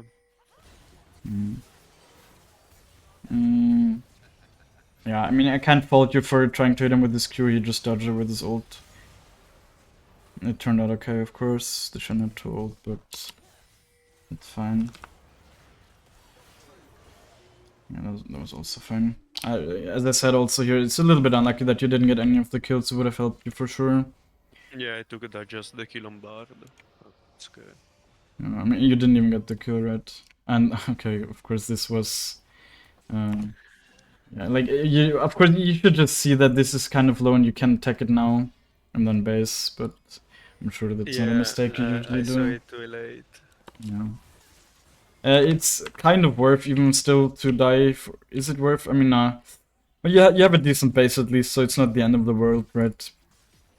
As I told you, I think it's worth to go in depth for boots. I think they have quite good stats for the gold you spend on them, so... Yeah, and also, as I said, I think... And also, as you will see in the later stages of the game, the tenacity would have definitely helped you in some scenarios. Just Lissandra CC alone is just super long.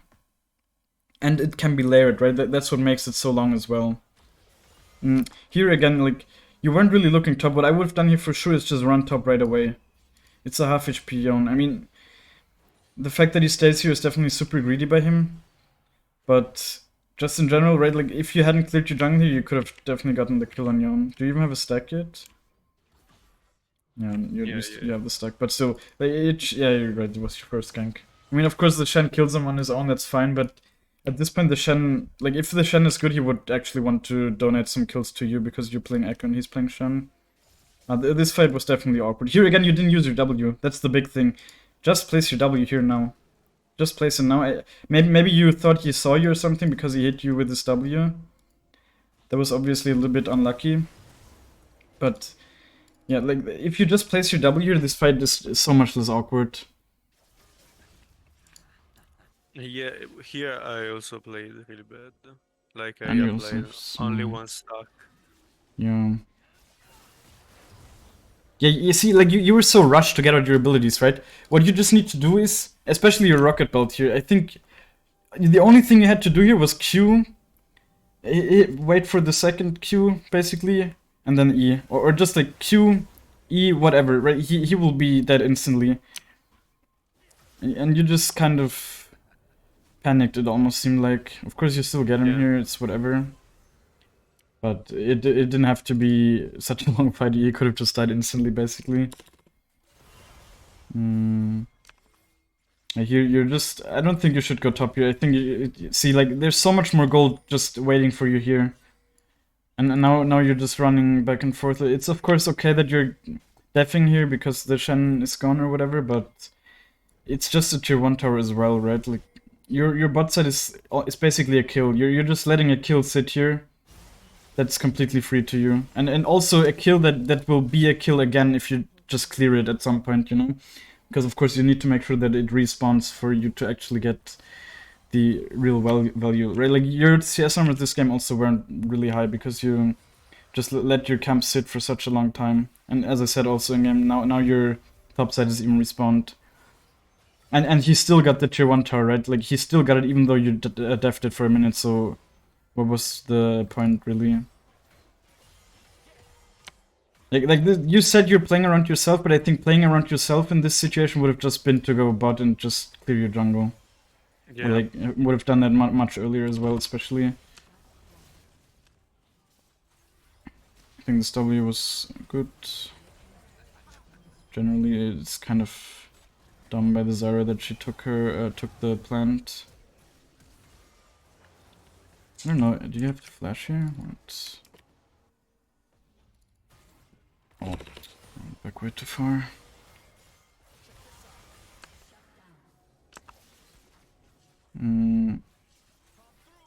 Yeah, like, definitely a little bit bad by the Zarya to go over without you. See, but okay, no, you had used your Q. I think, were you trying to flash behind him? I mean, it doesn't matter, you get him no matter what. Definitely unlucky again that the Zarya got the kills. Or the kill. I think at this point I will also take the bot wave here, to be honest. Like, nobody's really coming to collect it. It will just help you out a little bit. Especially because you're not getting a lot of kills. Like, you really need to look out for yourself as Ekko, right? To just be sure to get your items, because that's also how you're gonna be most useful for your team. It should be in your team's best interest to give kills to the Ekko player, because Ekko is just such an unfair champ. Like, Ekko is probably one of the most unfair champs when he's ahead. Like, people need to realize that, and especially as the Ekko player, of course, you need to realize that. And that's why I think just playing around yourself is not a bad playstyle in general. You just need to be able to back it up with your mechanics, of course. Yeah, I think not committing to anything here is not a bad idea. Yeah, at this point you're not like the Ezreal is of course by far the strongest member in the team, but you're not doing horribly or anything. Yeah, as I said to you, I think just before you go in here, just take the plant, see if anyone's around, right? Like, the Bard might be around, the Kayn, I think the Kayn's, you know that he's based, but still, like, just see if anyone's around and if the tower is really free. There's no reason not to, really. Like, it's just a little bit safer. Also, of course, these plants, they also make the wards be one hit, which is, of course, super nice. And you get a free tower here, which is always good. Yeah, of course, unlucky that the Shen eat here, but I think there were a lot of opportunities to kill him even afterwards. I think he died after. Yeah, I guess the Shen killed him in the end. First of all, like, the W here, why would you place it here? Like, place it between the tower and him, right? There's no reason to place it here. It's very unlikely that the 0-4 Yon will really hard engage on the fed Shen here, right? It's super unlikely, so place it around here, whatever. And then what you need to do here, like, see, you weren't really playing around his second Q here. You could tell, right? Like, you know that he can dash, I'm sure, but you weren't really playing around it, and that's what I always mean. So that's why you missed your Q in this situation.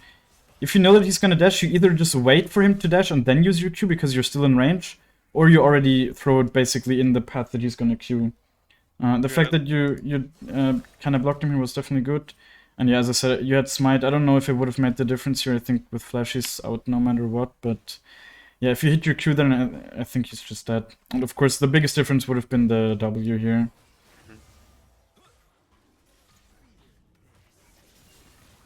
Yeah. Going for the red at this timing is definitely a little bit greedy, but you don't really get punished for it. Again, though, the whole time your whole jungle is up, you know? That's like 1.5 kills just sitting here the whole time. And not just 1.5 kills, but 1.5 kills that will respawn again to be 1.5 kills again, like, what, 2 minutes 15 later? 2 minutes and 15 seconds later. And you don't really need to be here. All you need to do is just drop off the Herald and then go clear your jungle. I mean, that's kind of what you do, but I guess at this point, since the Drake is coming up, I think you should look to take a reset. I told you that in game as well, right? Of course, your team kind of baits you into a fight here, and it doesn't turn out horribly, but yeah, I think for example, this ult it looks nice, right? Because it's exactly on top of the Lissandra. I think it's not necessary though, because the Lissandra is basically dead no matter what with the Aurelion there, right? And you would rather have the ult, especially because you're ulting at basically full HP. Like, or like half HP. Okay, I mean, maybe because you also dodged the Yone, it wasn't that bad. Yeah, The Yone Q. Yeah, but my intention was to steal the yeah. kill. Yeah, I mean, it definitely looks nice, right? But I think here, see, like, there's no reason to really E away from him. Yeah, I think what you should do is just try to help your Ezreal and zone him a bit with Q. I don't know if you can actually save the Ezreal, but I don't think you need to be that scared. The Yone isn't Giga fed, so your first reaction in this situation should never be to E away. It should be to Q him, and then if he's engaging on you, then E away. But first Q always. Like when people walk into your melee range, always Q. I don't think you could have saved him, especially because he had the shield, but still, you definitely played that fight a little bit scared. Here you get him, that's of course nice.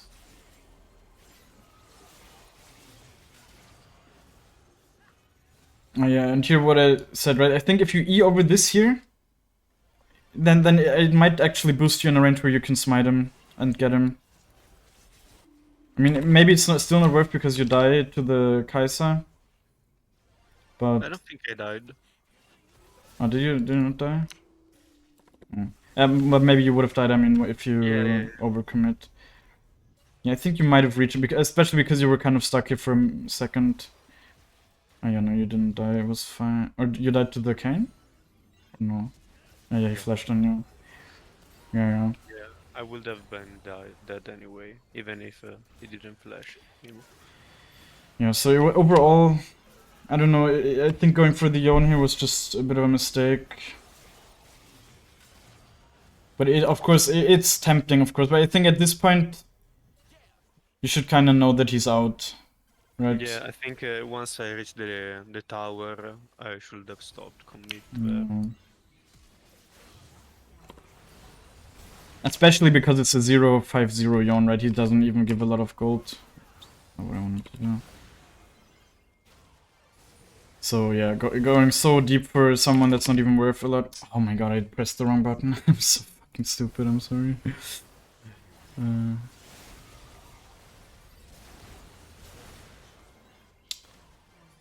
Yeah, like in general, but in general, all of this did absolutely not need to happen, right? You could have just gotten the Drake and be done with it. Of course, you still got it, so it didn't turn out horribly or anything, but still, there's just no reason. Yeah, at this point, right? Like, there's no reason to even go there. Your team is dead. Just go clear your jungle. Don't waste any more time than you need to.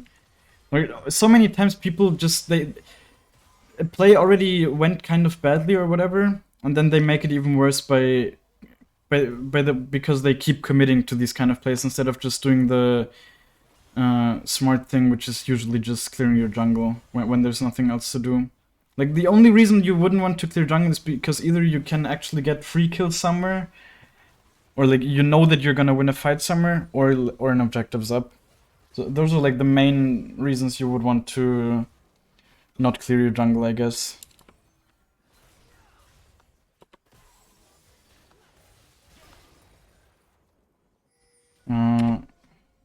What did you rocket build here? Again, I would have placed a W here. Yeah, this was one where I really wanted to tell you also. Right, like in these kind of fights, especially in the jungle where it's super difficult for them to dodge the W. Like your W takes up this whole area here. So if they're fighting here and they are like, it's kind of hard to kite away for some champions, especially after they use their movement abilities. I mean, she has her E, okay, but right, like if you just place a W, at least it will zone them away from it, and it's a path where you're gonna walk anyways, and so at least you're gonna get your shield, right? So this is a huge opportunity to just W. And I don't know, the rocket build was just completely wasted as well, of course. You might have even been able to do more here, maybe. Probably not, but... Again, also, and now you see him with the red sweeper. I think you could have placed a W here, maybe, because you know that he's super low, of course, right? So, this was definitely an opportunity to maybe pick him off, even with the Bard here. But yeah, I mean, he still had his E or whatever to go over the world, so not really, but... I would personally just place the W and see if he does something stupid. Right, so many times you can just basically, let's say, like, go fishing with your W. You just place it and see if enemies actually walk in there. That's what I do so much, honestly, with my Ws. Of course, it's a huge cooldown. You don't want to throw it out, or like it's quite a big cooldown. You don't want to throw it out all the time for no reason, but if you maybe get something, right, like if it's not super unlikely that people will walk in there at some point, then it's not wasted at all, right? Like, you just have to wait 15 seconds and then you can do it again, basically. Yeah, here we already talked about it as well, right? Like, if you push in this wave and you know that they're here, it's just super... How did I go so far back? I don't understand. I pressed my backspace button twice. Yeah, like all you need to do is push in the wave and then go back. I mean, how much gold do you even have here? 1000 gold. That's not hard. That's not super good, but you could buy a needlessly large rod here by going in depth. That's probably what you should have done, or maybe just clear your Crocs. I mean, no, you shouldn't clear your Crocs. You definitely need to hover around here so they can't do Nash. But you just can't walk up here, I guess. The fact that you ulted here to dodge his damage is definitely good, but it just wasn't enough here, right? There were just way more people. I also don't know, the Ezreal not being with you is definitely a bit of a mistake on his part, I would say. I think you could have probably, like, he's very strong at this point. You probably could have fought with the Shen ulting, but yeah, this kind of stuff obviously happens all the time in solo queue, where people don't really do what they should be doing. Yeah, and at this point, right, you can't really contest the Nash or whatever, and you're really close to Rabadon's, basically one more base away. So you should also make sure that you really get it on your next base, and just take the jungle camps. So it's gonna be... like, Rabadon's is basically full build for Ekko. It's just, you need these three items, and even if you're a little bit behind, you can still kill enemies with it. You will always feel kind of strong as soon as you complete Rabadon's, even if it's at like obviously optimally you complete it at like, I don't know, 23 minutes or whatever, realistically in like a decently good game. But even if you complete it at 27-30 minutes, it's still gonna have an impact and you can feel it. Yeah, like even just standing here is, as I said, right, you can't really steal against Lissandra without dying, unless she's stupid. Like, she can CC you for such a long time, it's just... How long does it... How long is this? Yeah, 1.5 seconds from her ult, and then her W as well. And then if the Bard is there, right, like, it's just such a long chain of CC. Let's see what happened here. See, like, here you did it correctly, right? You just threw out your Q while he was walking at you, and if he didn't have flash, he probably would have even died here. And I think in this fight especially, the Mercs would have definitely helped you quite a bit, I would say. Yeah, overall this was definitely good mechanically. Also that you rocket belted behind him to try and proc the passive. They Yeah. just were ready to engage on you, and you didn't have any tenacity, so they were able to lock you up for a long time. Yeah, this is also what we were talking about before. That in my head, sometimes it's working, but with my Mm, fingers, sometimes it's not. yeah. I mean, in this case, I think this fight you definitely played well mechanically. It was just not a generally good fight to take, I guess. I guess like the ult was nice, but of course since the Kane flashed out, he kind of baited you in as well, Yeah. and you died for it.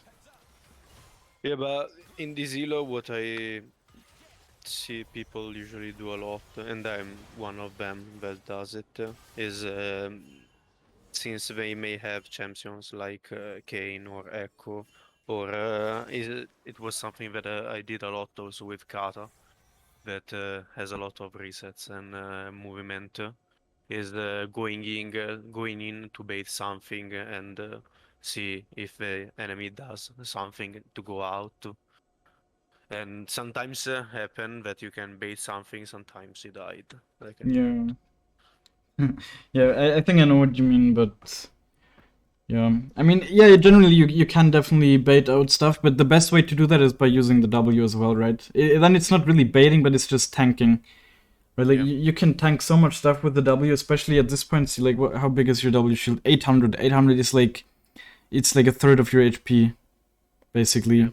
Right? It's so much, and so you always just need to proc. And in this fight here, see, like this is basically you're going fishing, right? You see if they're going to run in here. You find the Bard because you also cast it from out of vision, so he has very little time to react. Of course, the Bard is building quite tanky. He's building basically tank Bard, so it's very hard to kill him. I think you could have stayed on him here, though. You had your E up again, I'm pretty sure. So after he flashed out, you could have just E'd on him again, smited him, and probably auto-attacked him down. He was... see, like, especially below... If you see your E is up again. Maybe he gets out very closely, but... I don't know, I think you could have probably gotten him, because as soon as he gets below 30% HP, you also start dealing quite a lot more... You deal, like, 70% more damage, right? Or, like, no. How does it work, actually? You deal, like, missing health damage. I don't know what that means. All you need to know is that you deal way more damage, right? So... Yeah, it's 70, like you said, isn't it? Like 3 plus, yeah, it's the total Mm-hmm. 70. It's like 3% base plus 0.03 scaling on your AP. Mm-hmm. What does missing health mean, right? Like, does it... It's like an execute, right? I feel a little bit stupid. I don't know. I don't know, because sometimes I see that you deal more damage when they keep going low. Yeah, I I think don't like know. everything just deals more damage if they're below Yeah, 30%. we So can assume that. yeah, that's all. It's fine. It like doesn't matter what kind of damage it is. It's just so I think in this situation, if you stay close to him, you probably might even kill him even with this build. Maybe against their team wasn't also a good idea going Nashor. Yeah, as I said, right, it was. I told you, I think Nash is definitely. I think I personally probably would have went Nashir. The biggest reason for going Nashir is honestly Kaisa, and also kind of Yon. Like Yon is often killable with Nashers, I would say, especially if you manage to stun him. And Kaisa is a champ that, like, for an ADC, she wants to be quite close to you oftentimes, so Nashers has, like, good value there, right? You're gonna get off a bit more auto attacks on her than on most ADCs. Hmm. It's...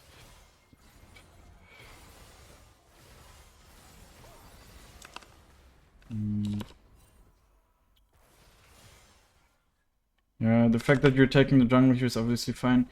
I think you should have probably stayed with your team here. You could have probably ended the game. See the top, like the Yone is dead, the Kayn is dead, and your team is just in a really strong position. So yeah, I think you could have at least gotten these 2 inhips here for sure, and maybe even go for the end. Like going for the Drake here, especially because this soul is so shit. Like it's so unimpactful.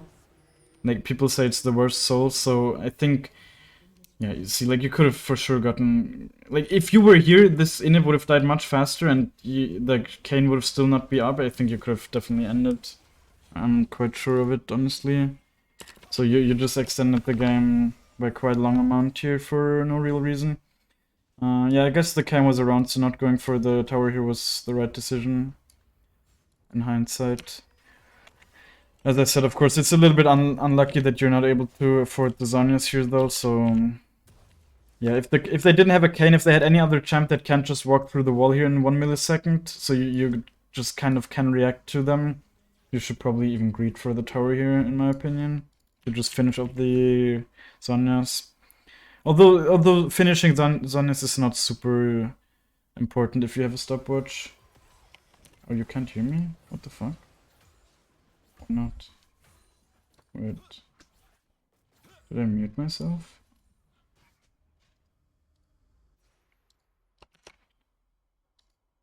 Hello? Hello? Hello? Hello? Hello? Hello? Can you hear me now? Yeah. Okay, I don't know what happened. I didn't do anything.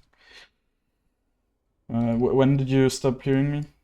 We were talking about ending the game. Yeah, here, right, like when, yeah.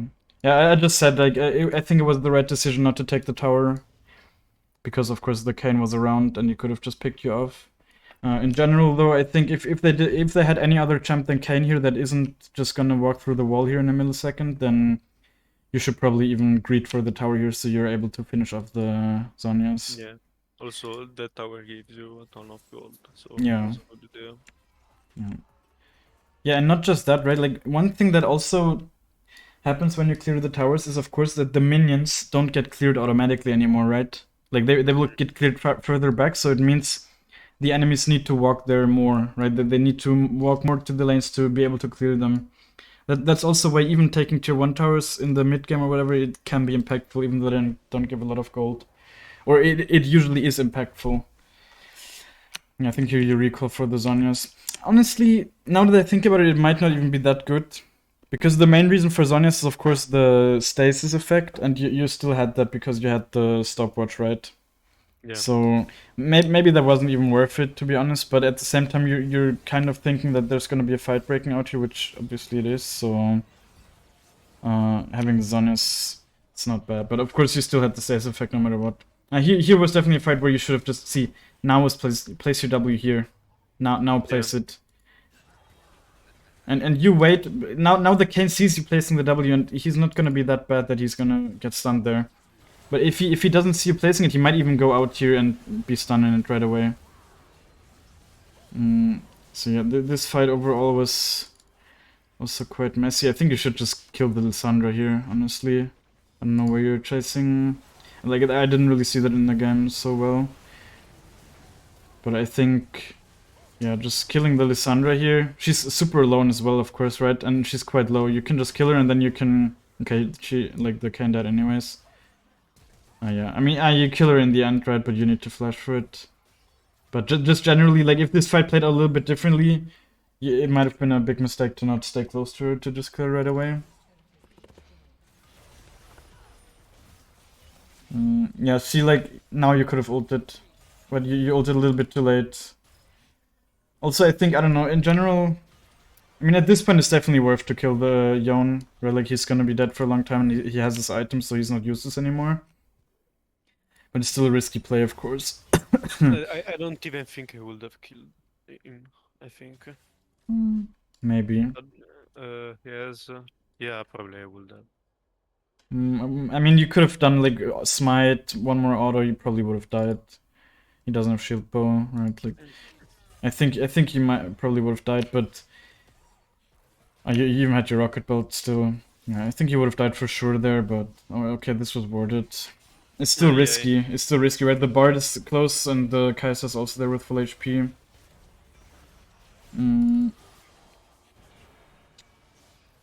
Let's could you have played that differently? I mean, you didn't EQ, right? That's one thing, of course. I don't know if it would have made the difference here, but in general, what you want to do is, when you have your W placed somewhere, you always want to do like EQ, right? Like, because your Q slows them by such a huge amount, like 60%. And it helps you so much in forcing them to stay in your W. So, yeah, it's really good. So maybe if you EQ on the Kai'Sa here, she might get stuck in the W and you can one-shot her. I mean, probably not, but still. And of course you also don't have ult. I think I couldn't reach her. Yeah, probably not. Yeah, also because you didn't have your rocket built up. Yeah. In general. That you made me notice is that I use rock valve a lot of randomly.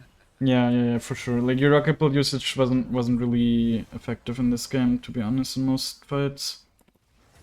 You also didn't go for like the really fast combo. I mean, for example, that one rocket build you did here where you died to the after ulting, and that was very good. That was like very good usage where you used it to get behind the Kayn so the return Q hit him.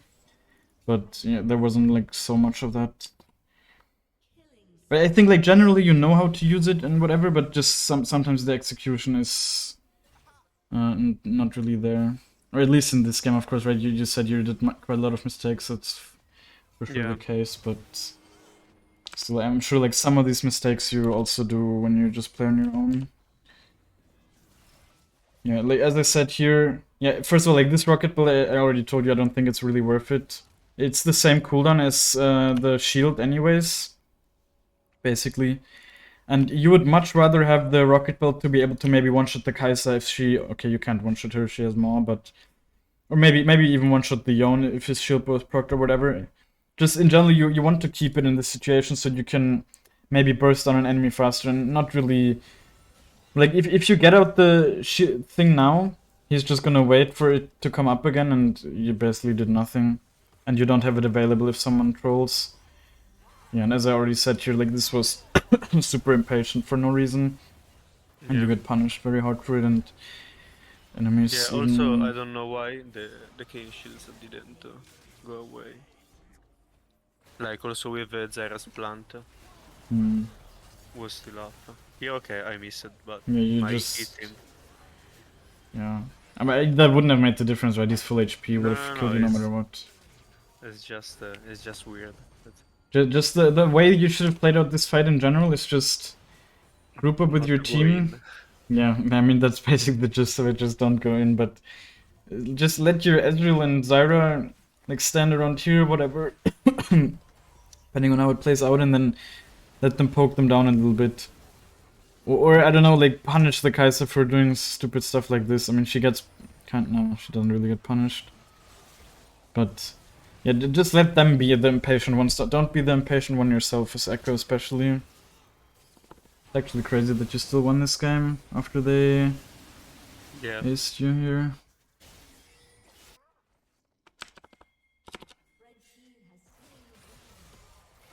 I mean, I think they didn't really have an AD carry and a mid laner overall. I mean, Thunder was doing okay, but... Yeah, ADC difference was definitely noticeable. Yeah. As I said, I think the Ezreal was definitely probably the biggest reason you won this game. Also Asol did a lot. Yeah, and Asol of course was able to just scale up. How many stacks does he have? 400, I think. That's usually a point where the champ is quite unfair. Yeah. So yeah, I think just waiting out the Elder here is of course the right thing to do in general.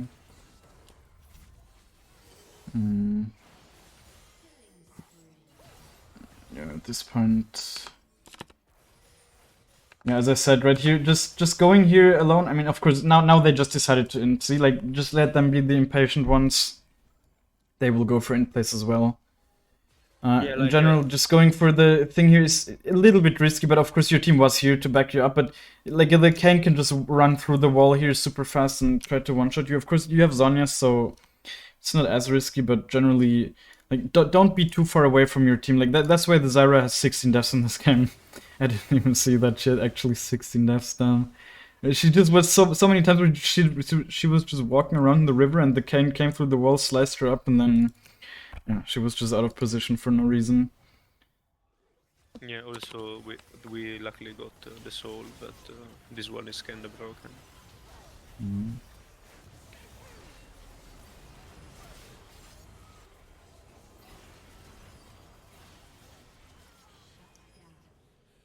This fight was a little bit awkward, but I mean, your team was able to clean it up, so got the Nash for it.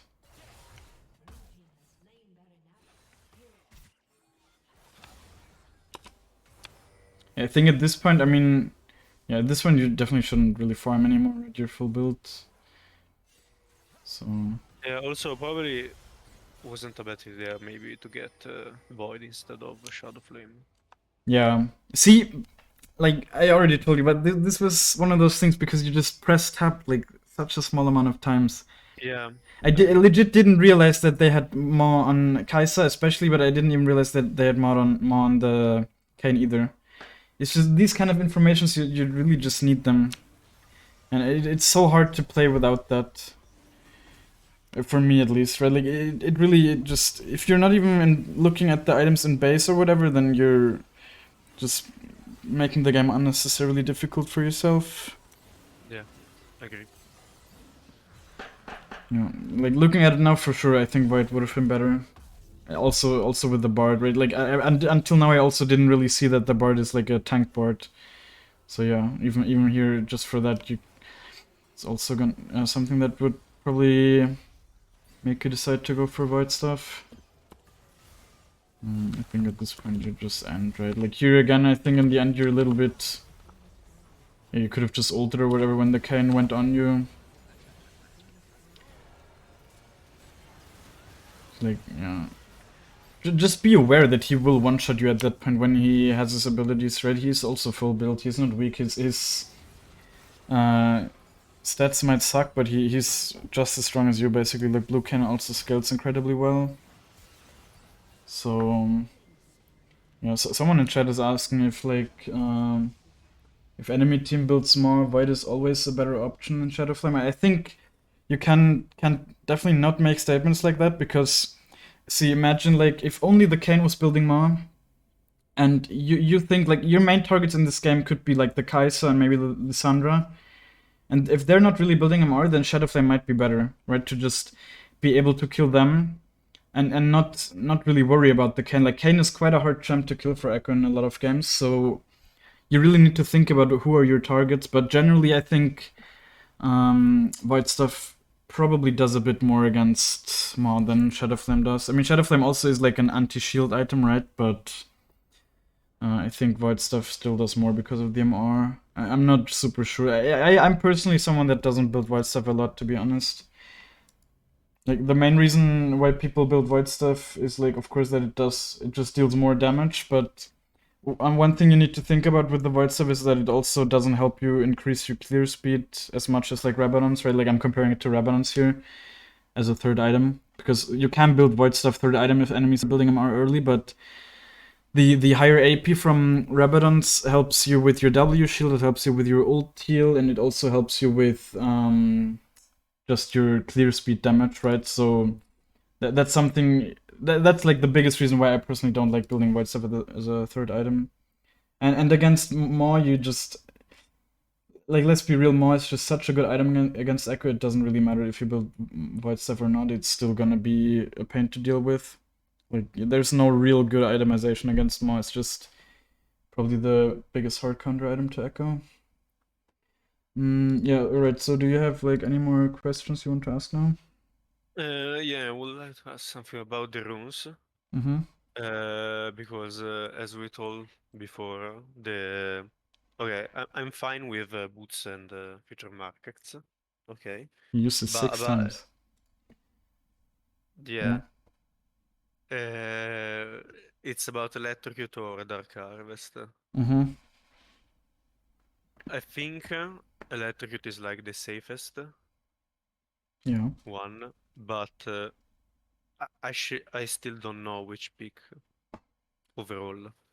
Yeah, just experiment with it, honestly. That's what I'm just doing. Right, like at the moment I think I've just started playing a bunch of games with Electrocute again.